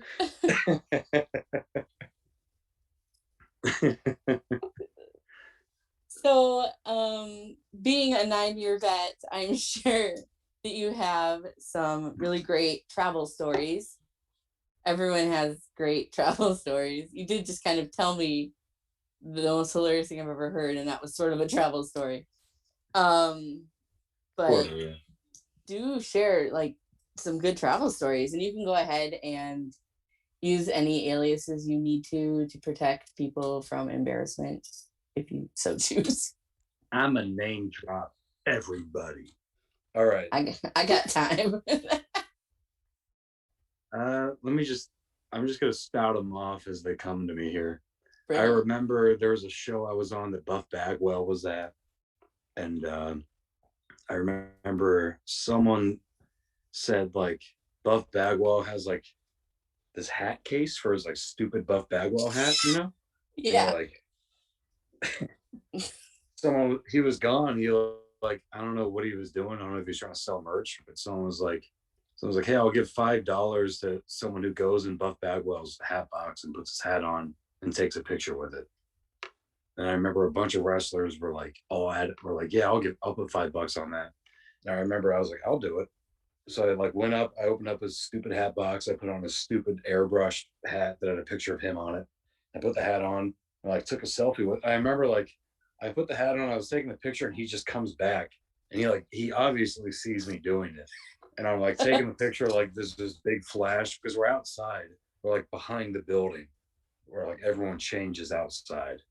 And he like sees me doing it. I take this obnoxious picture wearing his hat, and he just never really says anything to me. And I remember I made like $60 from all the wrestlers who, more than I was making doing the show. And then I remember after the show, Buff Bagwell hit on my girlfriend at the time. He like flirted with her, and I was like, "You motherfucker!" Just because I put your motherfucking hat on, you piece of shit. I was gonna say, do you think it was retaliation? Yeah, I think it was because he said something to her, and he turned away, and it's like he saw me, and he went back to her, and then he like put the moves on her. So it's not like he was just doing it. He saw me, and he recognized the distance between the two of us. I don't know. Like he was watching you as he put the moves on your girl because he was watching you put his hat on. Yes. He's like, and here's another Buff Bagwell story. Hell yeah. Why do you have so many Buff Bagwell stories? I have another one after this that's gonna a triple threat of Buff Bagwell stories. I've never said 2 words to the guy, but I got 3 Buff Bagwell stories here. So I was at a show. I don't know if you know who Bobby Fulton is, but Bobby Fulton ran this show and it had like Shane Douglas, Buff Bagwell, Bushwhacker Luke, Bobby Fulton, who was somebody, I guess, at some point. Sounds like I don't it. like Bobby Fulton. Yeah. Fuck Bobby Fulton. Yeah, he's a fucking dick. His son is a fucking dick too. Shit. Who else was there? Road Warrior Animal, someone else. Anyway, so I show up to the I for some reason think of this like bullshit fairgrounds show that has all these old ass dudes. I think that I'm going to sell merch. So I set up my merch and they put me, so it just pretty much goes in like an order of just like old guy to youngest guy. So it's just like, I don't know, Road Warrior Animal. It has like fucking Buff Bagwell, Bobby Fulton, Shane Douglas, whoever else I'm forgetting, like Bushwhacker Luke, whatever. And then me. And people, the way the line is set up, you have to go through everybody. So they go through the whole line at the start and they buy the shirts, they buy the pics, they get the photos, and they come to me at the end of the thing. And they have no money. It's like fucking young 20s kid. And they're just like, they have no idea. They just go like, who are you? And I go like, I don't know. And they just go like, all right, see you later. So I just have to deal with like 100, 200 people who just come up to me, ask me who I am. And I say, nobody. And then they go like, all right, bye. And it was just like the most disheartening thing to deal with. They're covered in merch from all these old guys. I have these like stupid little cat shirts I'm trying to sell. And they just look at me like, who the fuck are you? And I'm like, nobody. I shouldn't be here. But they told me to sell merch. So that loosely involves Buff Bagwell. And oh wait, Honky Tonk Man was the other guy. He was full of shit. He hated everybody on that show. He hijacked me for an hour and a half and talked shit about everybody on that show. The whole time. I was trying to give him all the signs that I wanted to like leave, I was like checking my watch, like checking getting dark. Like, all right, man. And he was like, here's another thing. And he would like, Road Warrior Animal would be like 10 feet away. He'd be like, that motherfucker, he cost $5,000 to book. Guess how much he cost with face paint? $10,000. Fuck that guy. And like get all worked up. And I'd be like, sir, there's no way anyone would pay $5,000 for face paint. He's like, they do. I swear they do. I was like, all right, no, what? You know best. But that was terrible. Anyway, the other Buff Bagwell story is not necessarily my story to tell, but there's a wrestler around here named Die Hard Tom McClain who worked a show with Buff Bagwell where Buff Bagwell showed him his dick. And apparently, what? Buff Bagwell has a. I don't know why. Buff Mr. Bagwell. I want to be respectful. Mr. Bagwell claimed to have like some sort of bruise on his thigh. So he goes up to my friend Mr. McClain, and he's like, hey, check this bruise out. He pulls his pants down to show them a micro penis, like the smallest penis anyone's ever seen. And they're just looking at it and they go like, yeah, that's crazy. And he walks away. But apparently Buff Bagwell, and you can quote me on this, has a micro penis. I don't care if he hears about this.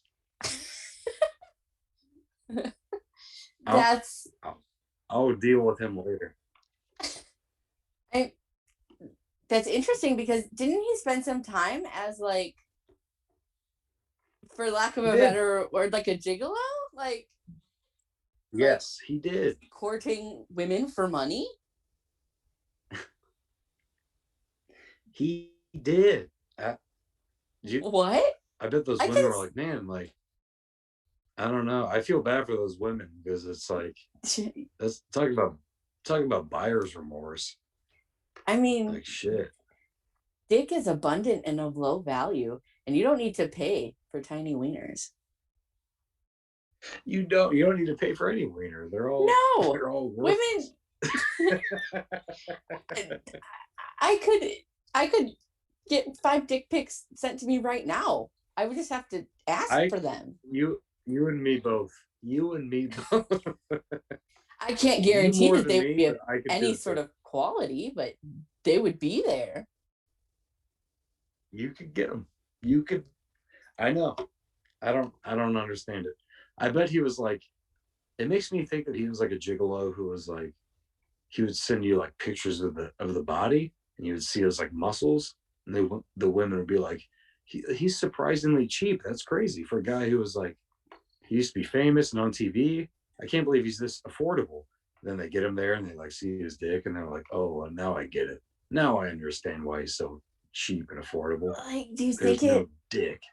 do you think it was like, was he maybe, like having enhancements in his day that took a toll on the rest? I don't know. I mean, I can only speculate. I have no proof of anything. I like to think that it was always small, and that's what made him become so jacked. Because he's like, I gotta get these women in bed. Gotta compensate. I gotta have giant chest muscles. By the time they see what's in there, it's too late. We're already doing it. And they're like, the ladies are just like, I mean, I won't feel it anyway. So let's just do this and get it done with. Buff does not from experience.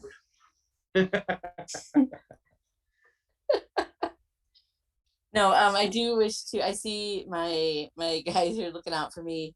No, please, for the love of all that's holy, do not send me dick pics. I'm not asking for them in this moment. So help me if I get on Twitter after this and have dick pics. If I get on Twitter after this and have dick pics, I'm sharing them with you, Matt. You have to see them if I have to. Thank you. I get enough of them in my day to day, but I'll partake. Sure we can talk shit. Brilliant. So just know. Brilliant. Don't do it. Don't be that guy. Goddamn. So, do you have any other really good road stories that maybe like don't involve a Bagwell? Honestly, let me think. Just about Bagwell related stories. It's such a niche market. Like, it's my kind of market. Shit. I gotta be honest. I have such a bad memory. Not even because I'm a drunk, but I don't know. You did say you like to spike your head on concrete, so I don't know. Maybe that's part of it. That's part of it. I have a history of concussions. That's part of it. It could be anything. Who's to say? It's so hard to fathom. I don't know. I feel like all my best stuff came early on, but like, yeah, I have such a bad memory. A random one that comes to mind. I don't even know if anyone will think this is funny but me. But I drove to New York. I drove Jock Sampson to New York one time. That sounds like fun. I know who that is. He's so good, man. He's amazing. I drove him there, and I remember he was trying to use, at the time, he was trying to use Siri to get directions to shit. I can't even remember what the city's actually called. I can only remember how he mispronounced it. Is it Wapanetta? I don't know. I just remember there's a kind of weird city name, maybe in Ohio, maybe West Virginia. I just remember him sitting there arguing with Siri forever. He's like, Siri, can I get directions to Wapakoneta? And he would just like say it over and over again. And Wapakoneta isn't a place. And he would just like reset it. And you're like, Siri, directions to Wapakoneta, like over and over again. And I'm like, Jock, it's not Wapakoneta. It's Wapanetta or whatever it is. And he's like, yeah, what is it? Wapakoneta? God damn. And it just went on for like 30 minutes straight. And that was like I think about that all the time. because Jock is one of my favorite guys from this area. But yeah, I can't remember anything else. There's other stuff I just can't remember. Fair enough. I definitely got my Oh wait, I got one. Ooh, brilliant. Go for it. I got one. So you know Shark Boy, right? Yeah. Okay. I love Shark Boy. Let me say this because it's gonna sound like I don't like him when the story gets told. But I got booked on this show in like northern Indiana. It was like a 6 hour drive, 5.5 maybe. But I get this call at the time. Shark Boy's in TNA. I get this call from a number I don't know, so I ignore it, and I get a voicemail, and I listen to it. It just goes, "Matt Brannigan, this is Shark Boy from TNA. I have an opportunity for you. Please call me back as soon as possible." So I call him back thinking that I'm getting signed to TNA because I'm young and I'm stupid. I'm like, this is crazy. It's finally happening. Oh my God. And then he answers the phone, and he's just like talking the exact same way. Like, he's like, "Is this Matt Brannigan? This is TNA Shark Boy." And I'm like, "Yes, sir. Yes, of course." And I grew up watching Shark Boy and HWA. I'm like a huge fan of his. And I'm like all excited. And he goes like, "All right, I don't know if you're ready to hear about this opportunity. Brace yourself. Could you drive me to that show in Northern Indiana?" Oh. And I'm like, I'm all disheartened, like, oh shit. And I go like, yeah, sir, that's fine, of course. No problem. And we like, we set up the whole thing. Eventually I find out that he called someone else for a ride who knew that he was the most annoying ride along guy in the world and gave him my phone number and pawned him off on me. And I had no idea that he was this annoying. So I start driving him, and the entire 6 hour goddamn drive, he's on his phone trying to shave off like 30 seconds at a time, like GPSing. And he's just like, if you go here, we save a minute. And he's like doing all this stuff, and he's just driving me fucking insane. And I remember I was driving with my brother who was just tagging along. He was going to like film the matches and like sell my merch and stuff. And Amanda De La Cruz, who was someone I was dating at the time, and we were all driving together, and he was driving everyone crazy. Like everyone wanted to just yell at him, and everyone was too afraid to do it. So we drive the 6 hours there. By the time we get out of the car, everyone's ready to kill him, and we're like, okay, we're there, we made it. We get to the show where there are literally like not even 10 fans at this show that has Shark Boy, Bob Orton Jr., that's like maybe Rhino, I can't remember. There's all these like name dudes, and there's no fans. And we're always just like, all right, we're not getting paid tonight. Bob Orton hits a superplex. He's like 70 years old. He's hitting a superplex in front of nobody. This is the craziest show ever. And then we're driving Shark Boy back, and he's doing that same shit again. And everyone just like flipped on him and started like yelling at him. And we're just like, dude, shut the fuck up. Please, we're going to kill you. And he's like, oh, I'm just trying to save time. But I remember that was a very difficult road trip where everyone loves Shark Boy. Shark Boy's amazing. I love him to death, but I wanted to throw him out of the fucking car. I wanted to hit 120 miles per hour and throw him out of the fucking window. He was driving me crazy. Aw. I love him to death. I still love him. He probably doesn't even remember me, but he's the best. But goddamn, take it easy. Just let me fucking drive.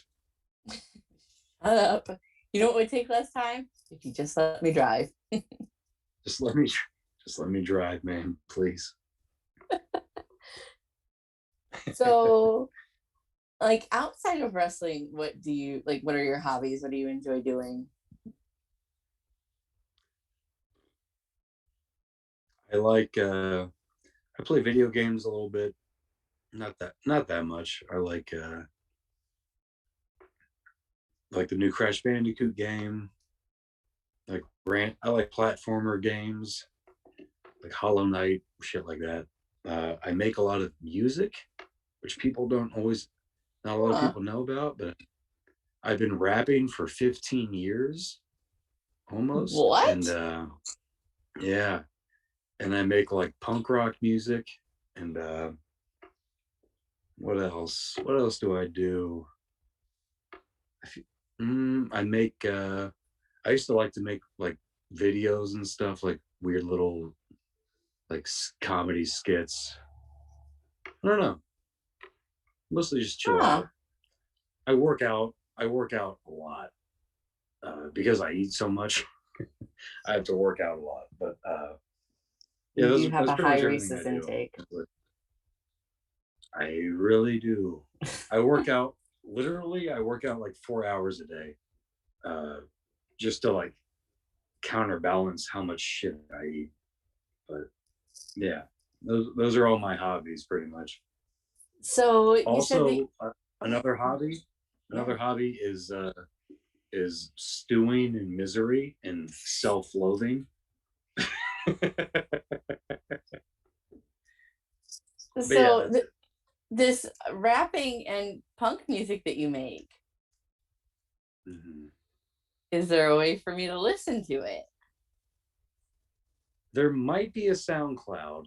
I don't remember if it's still around. It used to be on iTunes and Spotify, but it's not. It's gone. Uh, uh, Did you take it down? I'm trying to think. Yeah, I took it down. I always just made it for fun. I didn't really care that people ever heard it. The punk Huh. music is nowhere. That's just for me.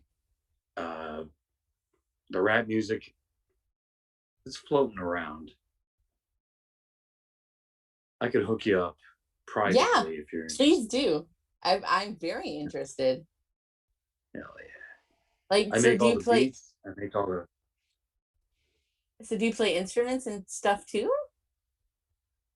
Yeah, Like, I what do you play. play? Oh my goodness, this is like a I whole new play. side of you. I play. I play a little bit of everything. My main instrument is like the piano. I even have a little piano tattoo here. But that's my main thing. So when I like made rap music, I make it all with a synthesizer that's hooked up to my computer. So like it's all based on a keyboard. But in terms of real instruments, I play bass, I play piano and drums. I can play like simple chords on the guitar. Uh, but yeah, I mostly just make like digital music for fun. But yeah, I can play. I'm not great at anything, but I can play a little bit of everything. I used to be in bands when I was like younger and stuff, so I like would fill in for whatever band. Like if the bass player wasn't there, I was the bass player that day. If the drummer was gone, I could be the drummer. I could do a little bit of everything. What the hell? Like, that's so cool, and I would have never, ever in like a million years guessed that about you. Like, never. Like, that's so awesome. Like, what kind of music did you play? In high school, I was in like mostly punk rock bands and like metal screamo, like grindcore like bands, like super like noisy based things or like electronic stuff. I was a singer in a couple like metal bands because I can do like a growl like because I have a raspy voice, so I can do like a really like You have low like a good like like growl. growl, yeah. Yeah, yeah. Wow, But yeah, like that's so cool. It's so like yeah.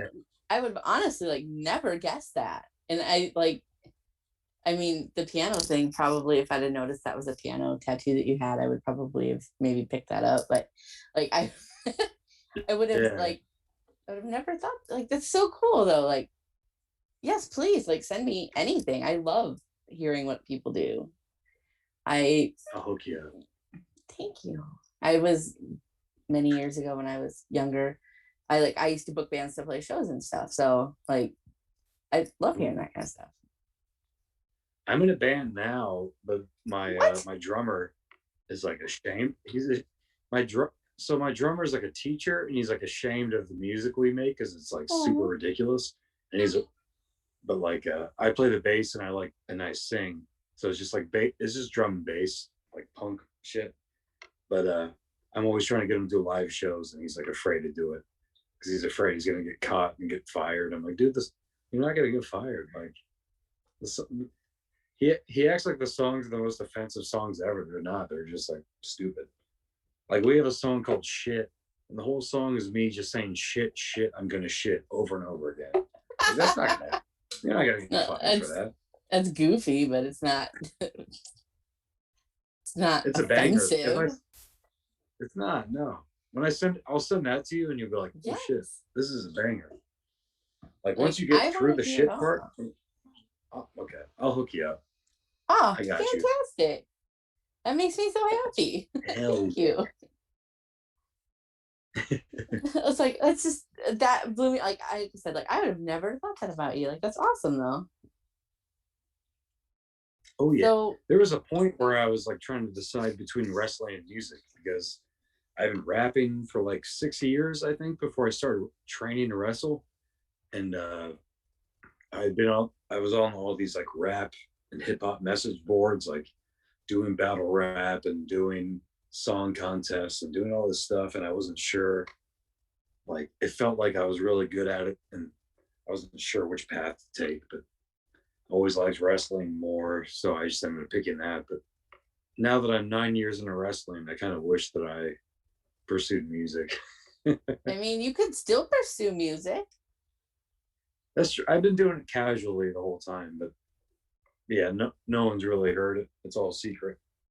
It's not a secret bullshit anymore, pal. Oh shit. God damn. Like that's crazy. Like crazy. Yeah, especially like you said, he's battle rap. Like, yeah. It's like I live the whole 8 Mile lifestyle. I'm like, wow, like that's so cool. And I just, like I said, like I would have just never figured that for you. That's awesome. Like you're a creative individual. That's right. I used to I was an art school dropout. That's how you know. That's the most creative hipster thing you can do is go to art school and drop out of it. That's like top tier hipster bullshit. I mean, go to art school and be like, fuck this. You can't conform to what the man wants you to know. So you just got to go out there and be creative. You can't. Exactly. You have to fucking rage against the machine, even if the machine is art itself. The school's telling me what art is. I'm like, nah, man, this ain't art. I'll show you what art is. I'm gonna go to wrestling. I'm gonna squeeze some nipples. That's art. I mean, yeah, kind of. It's something. I mean, it's performance art of some kind. I saw somebody call independent wrestling like violent community theater. Ooh, I like that. That's good. I'm gonna use that. I have to defend wrestling a lot, like a lot of the people I talk to. That's good. I'm definitely violent community theater. That's good. Okay. It's I wish I could remember who I picked that up from, but I mean, whoever it was, yes. You can always, so after we're done here, this will be on YouTube and wherever you listen to podcasts. So you can listen to it back if you want to, see if you said anything too ridiculous. Okay. But I don't think you have. Hell yeah. So what would you tell a 10-year-old version of yourself? If you could go back in time, knowing what you know now. How much am I allowed to tell them? As much as you want, I guess. I would tell them 10 years old. Okay. At 10 years old, I was already watching indie wrestling. I was already, okay. I would tell 10-year-old me to whatever I would need to tell myself to avoid how out of shape I got. Like, don't stop drinking Mountain Dew. Uh, don't train at Rockstar Pro. That place is fucking terrible. Go somewhere else so that you can actually succeed. Let's see. That's probably the biggest thing is honestly, the biggest thing I would tell myself would be I would just prepare myself for wrestling to get in shape earlier because I was always out of shape. I was always a lazy kid. I'd probably get a jump start on that, but mostly I would tell myself not to go to Rockstar Pro. That was that whole thing was a horrible experience. It really set me back. Like my first 5 years are basically useless because of how terrible like Rockstar Pro was, with like Dave Christ and like all that shit. It was just horrible. So yeah, I would just tell myself to move away and go somewhere else. Like the convenience of how close that place was not worth how much damage it did uh, to my progress and how my first 5 years are useless to me, pretty much. That's so I would just tell myself to not be afraid to move away from home for wrestling. Fair enough. Like that got really philosophical. Hell yeah. Hell yeah. So do you have any upcoming shows? I don't have any upcoming shows. I'm kind of taking June off because I'm moving out of state and I just have some shit going on. And I'm also just, I don't know if you can tell, I've been very depressed lately. So I'm kind of just taking a break, trying to fix my mental health. I have New Wave Pro at the end of July, but that's the only thing booked at the moment, I think. And nothing upcoming because I'm just trying to reset my brain so that I can crush it at whatever shows are coming up in July. Fair enough. Sometimes you need Hell yeah. to take a nice little breakaroo. Hell yeah. Get your shit right. Hell yeah. Feel that. So now I have like a couple of just kind of like fun and easy questions, and then we'll go to questions from the chat, and then we'll go to the lightning round, which I believe we alluded to earlier. You have fantastic hair. Thank you so much. Like, why were you hiding it under a beanie? Because I'm a hipster. That's what I do. It's also very like dirty. It's like I'm growing it out and it's like at a weird stage, you know. I feel weird without a beanie. I work out with a beanie on, even though it's like super hot over here. I'm just like sweating everywhere. I've actually had like the manager of my gym come up to me and tell me to like, hey man, you're sweating everywhere. Like, take it easy. You said that you were too sweaty at the gym? Yeah, he's like, and I'm like, I don't know what to tell you, man. Because Listening to Tragedy on repeat. Bro, I got Ass Man playing. Of course I'm sweating. They're fucking like, it would just be like I was wearing a sleeveless shirt and he's like, you can't wear a sleeveless shirt. And I was like, it's Planet Fitness, obviously. And I was like, okay. So I stopped wearing a sleeveless shirt and then I'm sweating even more because I can't air it out. I'm a sweaty guy. And then he's just like, you're sweating too much. And I was like, my guy, if I can wear a sleeveless shirt, we can work together here. And he's like, no. I don't know. Basically what I'm saying is fuck Planet Fitness. God damn, I hate them so much. They're so mean to me. I don't do anything wrong. I'm just a sweaty guy trying to live my life. And they're just mean to me all the time. Makes me sad. Well, fuck them. Hopefully you can find a better place then that you can be as sweaty as you want to be. That's right. I'm moving out. I only have a few more days left, and I'm moving on. If I were you, I would go sweat on everything and not wipe it down out of spite. I mean, because of COVID, I won't do that. But if otherwise, I would totally do that. I would I'm be real all petty. about that. I like your style. Hell yeah. So I have to ask, how do you take your pancakes? How do I take my so pancakes are always I like the stacks. You gotta stack the pancakes, at least Yeah. 3. So I'm more of a fan of like the silver dollar pancakes, where you get like four of them. You want like a big stack of like butter. smaller pancakes. Yes. Butter in between each of the pancakes and on top, syrup on top. Maple fucking syrup. And that's what I like with pancakes.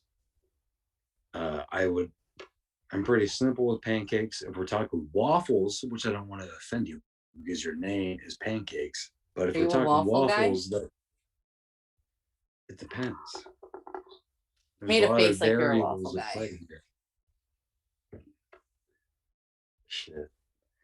I can't believe how well you read my face. I am more of a waffle guy, but I didn't want to say anything because I respect you and I like you.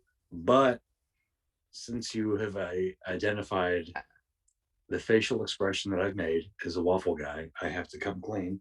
I don't want to lie to you because I respect you and like you too much. I am more of a waffle guy. I don't. There's something about those little crevices, those little fucking square crevices, that drives me crazy. When you fucking butter it and it melts in there, powdered sugar. Yes, that's what I'm into. But for pancakes, syrup all day. So if I'm craving syrup, I'm going pancakes, you know. It just depends. Have you put peanut butter on your pancakes? Wait, what? Yeah. I've never even thought of doing it. What? You love peanut butter. I've gathered this throughout our conversation. Instead of putting butter between, peanut butter between. This changes everything. Now, if I'm being honest, I haven't had pancakes in a long time, like years, because I don't eat carbs a lot, and when I do, it's like a specific thing. My mind is blown, and I'm literally thinking about how I need to go to the store tomorrow to make pancakes in the morning and put peanut butter in them because wait, okay, you get 2 pancakes, right? Mm-hmm. You use them as the bread for a peanut butter and jelly sandwich. Mm-hmm. Pancakes. I just spilled my White Claw because I'm too excited. Fucking pancakes is the bread for a PB&J. What do you think? Is that good? I think so. I can kind of up your game a little bit. If you pancake, peanut butter, and you could do. Are you a grape jelly or a strawberry jelly guy? I'm a grape jelly guy. Oh, well, that's wrong, but that's fine. You can do what you want. Damn. What I would do is I would take a pancake and then like peanut butter and then like another pancake and then strawberry syrup. Oh shit. Are you seducing me right now? What's happening? I'm just a fat girl who knows her pancakes. I gotta cover up my nipples here. Oh my word. You're crazy. Shit. You could even use like the Kodiak cakes, the protein pancakes for like a little bit less, like a little bit extra, like pretend health. I gotta say, your preparedness for this, you dropping protein pancake references. Take it easy. This is too much for me. I'm too hungry to deal with this right now. You're killing me. I want to go to the store right now, and I'm too drunk to drive. I can't do it. Yeah, don't do it. You're driving me crazy. I'm not gonna do it. I'm just saying you're driving me crazy. So maybe on your next cheat day, like maybe try that. Okay. I'll do it. I'm a goddamn fucking do it.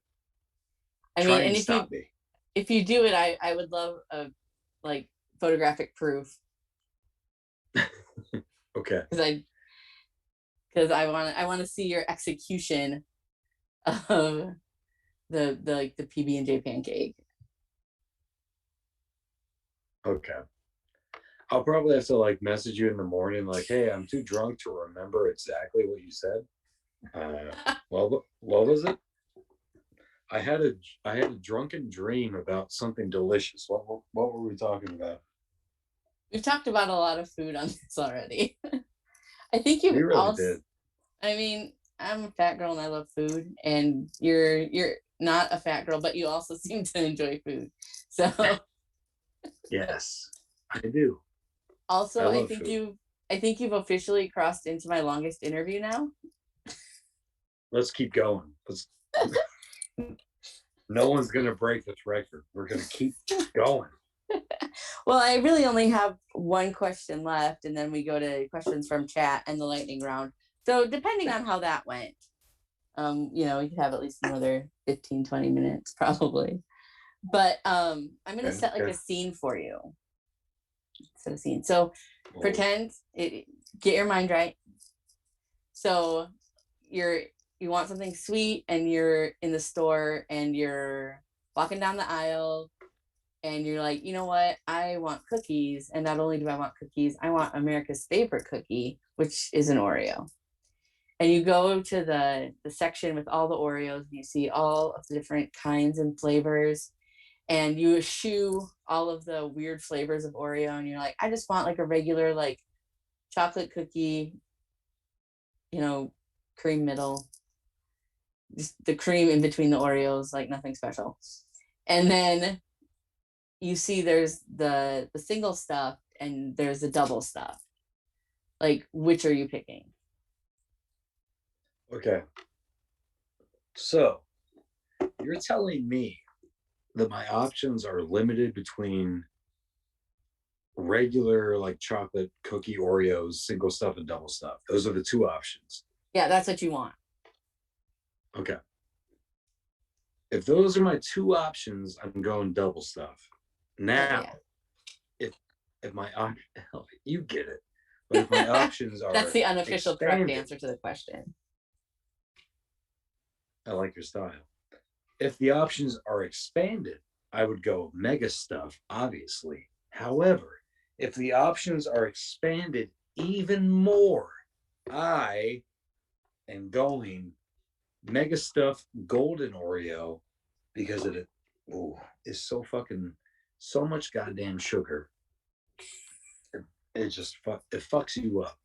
So my go-to is golden mega stuff. But for your specific question, double stuff, regular Oreo.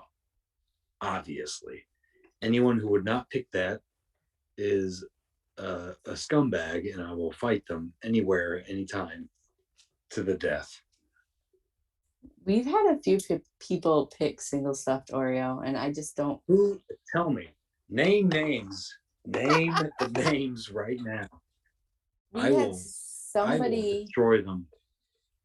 We had somebody go even further off the rails and pick the thins with like even less than single. I know. Why you would do that, I haven't a clue. You tell me who said that. Please. I off the top of my head, I don't remember. Okay, we'll talk. It was traumatic. I tried to block it out. I just can't handle it. I don't blame you. I hate to make you relive that nightmare, but if I find out who said that, for real, they're On fucking site. dead. I, brother, I'm gonna shoot on you so fucking hard. You don't even know. I got your receipt, brother. God damn. Who would do that? Who would pick not even to go so far as to say a single stuff, but a thin? So I've been pretty like silly this whole time. Yeah. I'm completely serious right now. Whoever said that can go to fucking hell. That pisses me off. Who, if asked that question, anyone who would say a thin Oreo, oh my god, what a fuck. I really feel like there was somebody that said they just like the cookie. Ugh. I don't remember who that would have been though. We're gonna track these people down. We're gonna take care of them. I'm gonna challenge all of them to matches. I'm just gonna shoot on them. You're gonna defend double stuffed Oreos. I'm gonna defend. I don't know how to actually fight, so they're gonna beat me up, but I don't care. I gotta try. I gotta do it. I mean, those are kind of big words from a waffle guy. Damn. See, look at these knuckles. See this? I got beat up. Whoever likes fucking Oreos that are thin, you're dead. These are the knuckles of a man who fights for his Oreos. You're done, my man. My man or woman, you're done. On site. I'm gonna I know that eventually I'm gonna hear about that. Like, it's gonna just come through that you just beat somebody up because you found out that they like thin Oreos, and I'll know why. What would you do if, like, for real, if you got online one day and saw a message like Matt Brannigan is arrested because he fought someone because they didn't like the right Oreos? What would I'd send you a Bald Monkeys t-shirt. Yes. Yes. Like, it's an official sponsor of Matt Brannigan because he's willing to fight for those double stuff.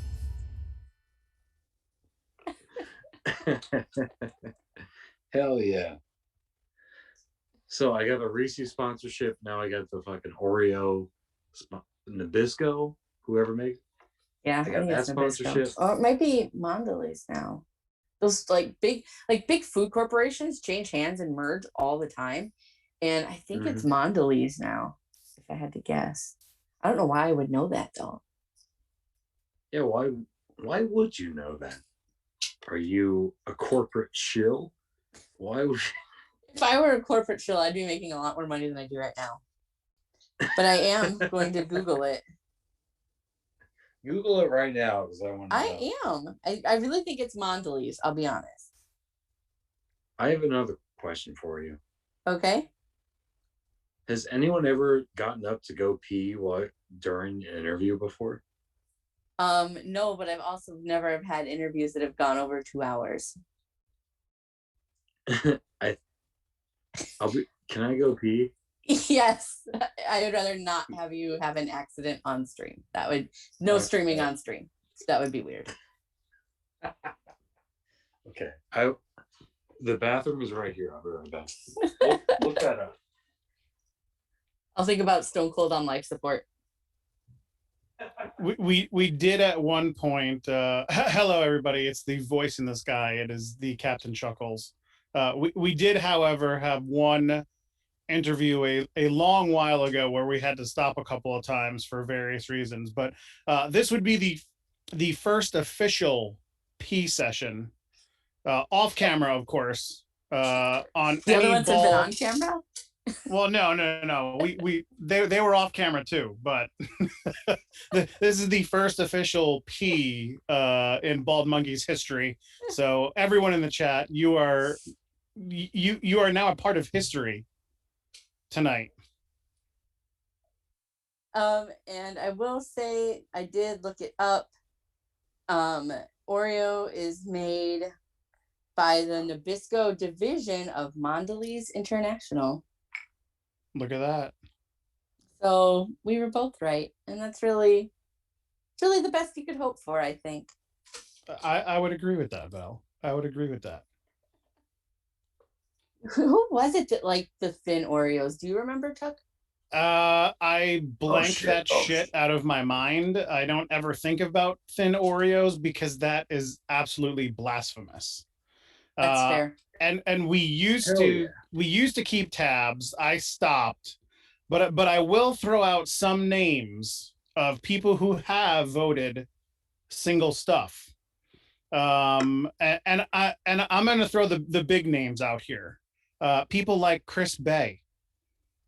People like Alan Angels, people like Alex Zane, people like Ryzen, and people like Kira Hogan, all are on Team Single stuff, and we have no idea why. We still love them, but their choice in cookie is terrible. Fuck them all. So I don't know. I'm gonna shoot all of them. So I don't know if you heard while you were away. I did look it up. Oreo is made by the Nabisco division of Mondelez International. So look at you. Look at you. Right. You just what a pro. I know useless shit. I know the most useless fucking information. Stuff that will do me no good. Listen. It did you good because we were talking about it. That was useful shit. You knew. But it didn't get me ahead in life. Did it? I don't think so. It just happened. Who's to say? When you're writing your memoir like 30 years from now, this could be the pivotal moment in your life. I mean, I'm fairly certain that there will be no Val Pancakes memoirs, but I appreciate that you have enough faith that there might be. There was gonna be, I'm telling you. I ain't fucking around. So, Chuck, do we have any questions from chat? We do have some questions in chat before we go to our last little bit here.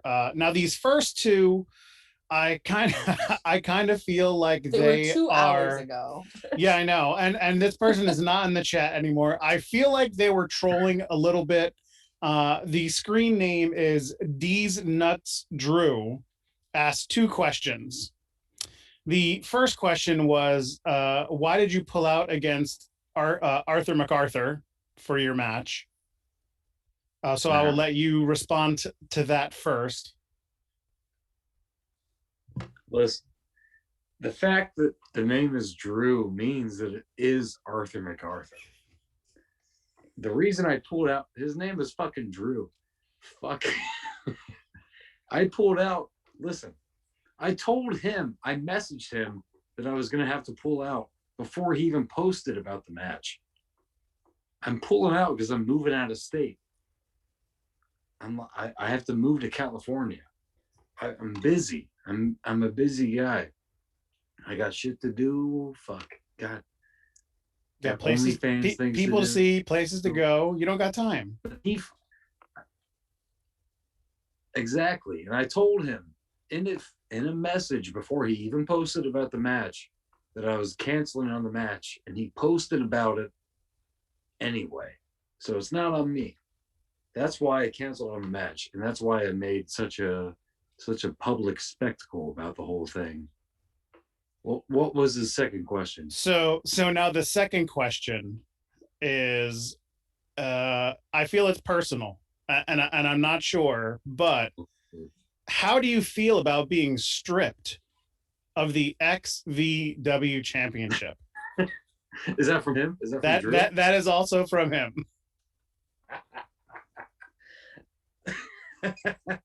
Dude, he's so good. He was great. I talked with him last night. I'm gonna watch that too because he's one of my favorite guys going right now. He's so good, man. I feel good. I got stripped. So here's the story. This is like a local place. This is not very good. I was the main champ there. I agreed to be champ with certain conditions. One of them, the main one being that I get to pick my own opponents and have these good matches that they would film for me. And they gave me the belt. I never got to really pick my opponents. The only opponent I ever got was Ace Perry, and I had to fight really hard to get him. And no one filmed it. We had a really good match that no one filmed. And I would try to get guys like Aaron Williams. I would try to get people like Max the Impaler. I had this list of people that I was trying to get. Those are great people. And they just weren't great people. Amazing talents that anyone should want to have, that were also willing to come for less than they're worth, because they're worth a lot, to wrestle for me, to just to have a match with me. And they wouldn't do it. And they would just fight me tooth and nail. And it was just driving me crazy. And I eventually just couldn't take it anymore because, you know, like I said, I have my history of hating wrestling. I have depression and all this stuff. The idea of wrestling for this place that isn't doing the thing that they agreed to do was upsetting me so much that I just didn't want to go back. So I just stopped going back, and they stripped me of the title, which they should have done. I really would have liked to have dropped the title, but I just knew that doing that would have upset me greatly, and that I just didn't want to go through that shit. So I just stopped coming. And honestly, being stripped of that title feels very good. So to answer D's Nuts Drew's question, I feel very good that they stripped me of that title. I feel like a huge weight, an albatross is gone, and I don't have to worry about doing those shows that I hated doing, that they pretty much lied to me to get me to be the champion and had no intentions of holding up their end of the agreement. So yeah, I feel good. Though I am sad that I never got to wrestle Arthur MacArthur, who's one of my favorite wrestlers at XVW. I am sad about that. Nice. Well, thank you. And I'm sure D's Nuts Drew will have to come back and listen to this portion of the interview. Well, we'll move on to some other questions. So our very own Christopher has a question. He wants to know, where did you get the polka dot robe? I don't remember. I've had it for a long time. Okay. I'm not really. I couldn't tell you. And to add on to that, he also wants to know, and I changed around the question a little bit. How'd you get Stone Cold to show up and stand so still this entire time? It's amazing. Well, Stone Cold has neck problems. If he moves too suddenly, he'll get paralyzed for the rest of his life, and then he'll be on life support. And we know how life support Stone Cold goes. Yes. We talked about it before. So, you know, I just give him a couple Steve Weisers, you know, like every now and then I just kind of throw him a Steve Weiser, maybe give him a couple like, what? I give him some of those every now and then. And then he's a pretty happy guy, you know, you flip him off a couple times like that. He doesn't like that I drink White Claws, but you'll get fucking used to it. But he stands still because, you know, if he moves too suddenly, it's game over. That's true. And damn it, Val. I know, Val I just flipped again. Val has turned into Matt, and Matt is now Val. What is going on here? It's because my low battery thing came up. Damn it, if you just plug your damn phone in. I can't plug it in and have headphones in at the same time. What? Get a real phone. It was on 70% when I started. Okay, fine. I'm sure What do you want Christopher. from me? I'm sure Christopher is behind the scenes over here going, "Damn it, Val, not again." Not again. So to piggyback on the robe question, my daughter was down here earlier, and she wanted to know how many fancy robes do you own? What's your daughter's name, by the way? Her name is Landry. What is it? Landry. Landri. Landry? Yep. Okay. Tell Landry that I only have the one robe because it is the perfect robe. There's no need for another robe. This is the only robe that I have. It's all I need. Perfect. I will let her know. And Chris, thank you for fixing the screen here. I appreciate it. I appreciate you, Chris. Thanks, Chris also Chris, says, "Damn it, Val." Piece of shit. Oh shit. Okay, so next question comes from Bumper Shot. Was the basement fed in your family home? Yes, it was. Yeah. Follow-up question to that: were there any questions asked about what was going on down in the basement? No. My parents knew all about everything that was going on. My dad was the Vince McMahon who showed up every now when he had to get certain storylines over. But yeah, there was never questions asked. We'd have a group of people over to watch like WWE pay-per-views, and after the pay-per-view, we would make everyone stay and watch our wrestling show. So everyone knew. One time, I swear to God, man. One time we had like 20 people here watching. I've wrestled in front of actual wrestling crowds that were like less people than that. You know, there's a simple basement, stupid fucking around show that had more fans than I like. When I was on that show with Bob Orton, there was 10 people there. So what I'm saying is my basement outdraws Bob Orton. Quote me on that. Tweet it at Bob Orton. Tweet it at Randy. Shit. Oh man! Out of nowhere. Go to hell, everybody. God damn. I drank all my White Claws. I drank 5 White Claws. Most of this, all this Tito's, about 2/3 of it. I need more, guys. Dang. Shit. Val, what have you done? What have you done, Val? What have you done, Val? What have you done to me? What have you done to me? So our next question comes from Cold Stone Tim Boston, who is in the chat earlier tonight. Oh shit. He wants to know your opinion on the Reese's peanut butter cups with the actual pieces in the middle. I'm not a fan, actually. I think it's I feel as if it is overcomplicating the simple, to use a phrase that I feel like I've stolen from someone, but it feels frivolous, it feels needless. Though delicious, and though I have eaten it, it does not, it's too much. It's just too much.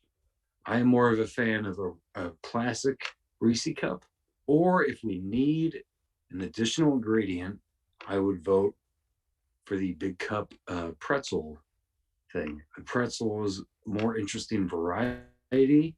Reese's Pieces inside of it, which is more of the same, and to me is not good mouthfeel. It's not. It's just, you know, it doesn't mesh well to me. It's neat. It's just not needed. You fuck it. I would agree. I would agree with that. Fuck it.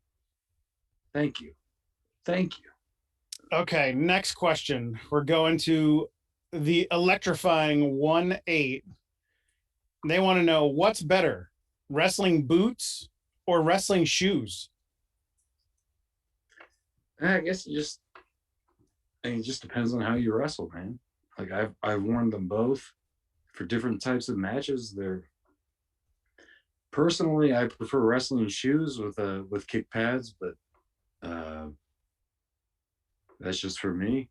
Boots are nice. It just depends on the style you like to do, you know. Depends on the image you're trying to cultivate. That's too open-ended of a question. For me personally, I would go with wrestling shoes and kick pads, but it just depends on what you're trying to go for. If I'm going for old wrestling, I'm trying to cultivate a certain look, a certain feel. Sometimes boots are the way to go. I have them both. It just depends. Okay. And our last question from chat comes from, again, our very own Christopher. Now, unless I missed one, but Christopher wants to know, who would play you in a movie or a TV series? Okay. All right. I've been told that I look like Macaulay Culkin. Who else? People tell me these things. I wish I could remember them. If it were up to me, I mean, obviously, if it were up to me, I'd pick, a classic Brad Pitt, handsome guy like me, perfect face. Or maybe, okay. Bobcat Goldthwait is who I would pick. To change everything I just said. A nice, handsome guy like Bobcat Goldthwait. A nice, sexy fucking guy. Bobcat Goldthwait. The sexiest man alive. Yes. Christopher and the Bald Monkeys both say yes. They love that answer. Okay, so now on to the most hated segment of any of our podcasts. And I'm going to scare the crap out of Chris right now because as we were talking, I came up with some lightning round music. So to preface the lightning round, here we go.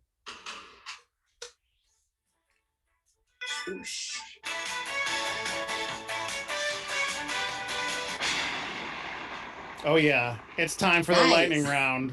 It's time for the lightning round. Yeah. So, Matt, sir, if you are ready, we got 10 questions, and I might even have a bonus one in there. As fast as we can go through, here we go. Starting off with number 1. Pineapple on pizza, yay or nay? Yay. I love it. Fill in the blank. Taylor Swift is...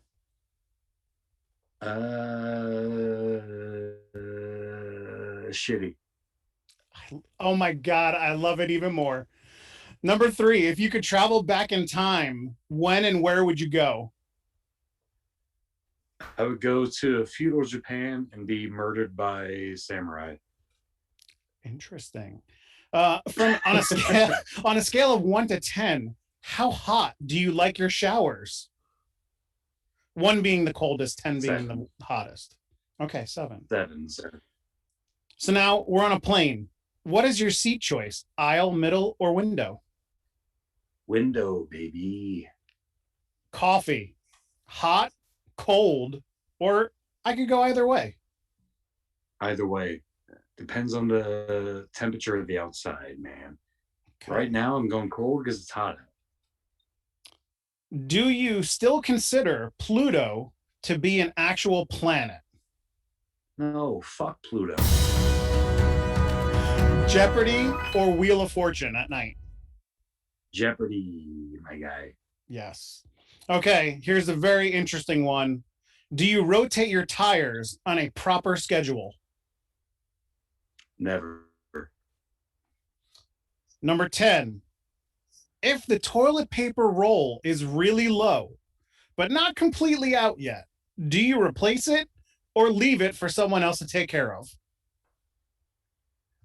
Not only do I leave it for someone else to take care of, but I'll leave it for myself to take care of for many, many weeks of nothing being there, and I just leave it there for a long time. Love it. And the bonus question, and I'm only bringing this up because we were talking a lot about Reese's peanut butter cups and pieces and candy, but, and I'm from Pennsylvania, have you ever been to Hershey Park? Of course I have, my guy, of course. Love it. Love it. That's it. Hershey Highway, baby. That's it. That's the lightning round.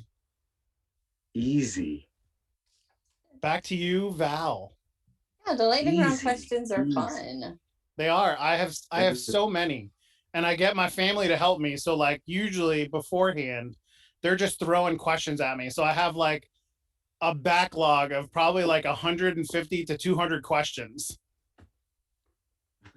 That's so many questions. It is. Fuck. Well, I mean, I asked 10 each time, so I got to have a bunch. I don't want to always repeat the same ones. That's fair. Give You me don't- 90 more. 90 more right now. I want all the questions because I haven't been here long I'm enough. scared of you, you piece of shit. You're nuts. Oh man. And on that note, this has been the Stack. And I'm Val Pancakes. This has been Matt Brannigan. Please follow him Oh, yeah. on all of his social media. I know that you have Twitter and Instagram, and of course the OnlyFans. Yeah, baby. And make sure to check out his matches from New Wave Pro. You can find those on IWTV. And thank you all for joining us tonight. Hell yeah.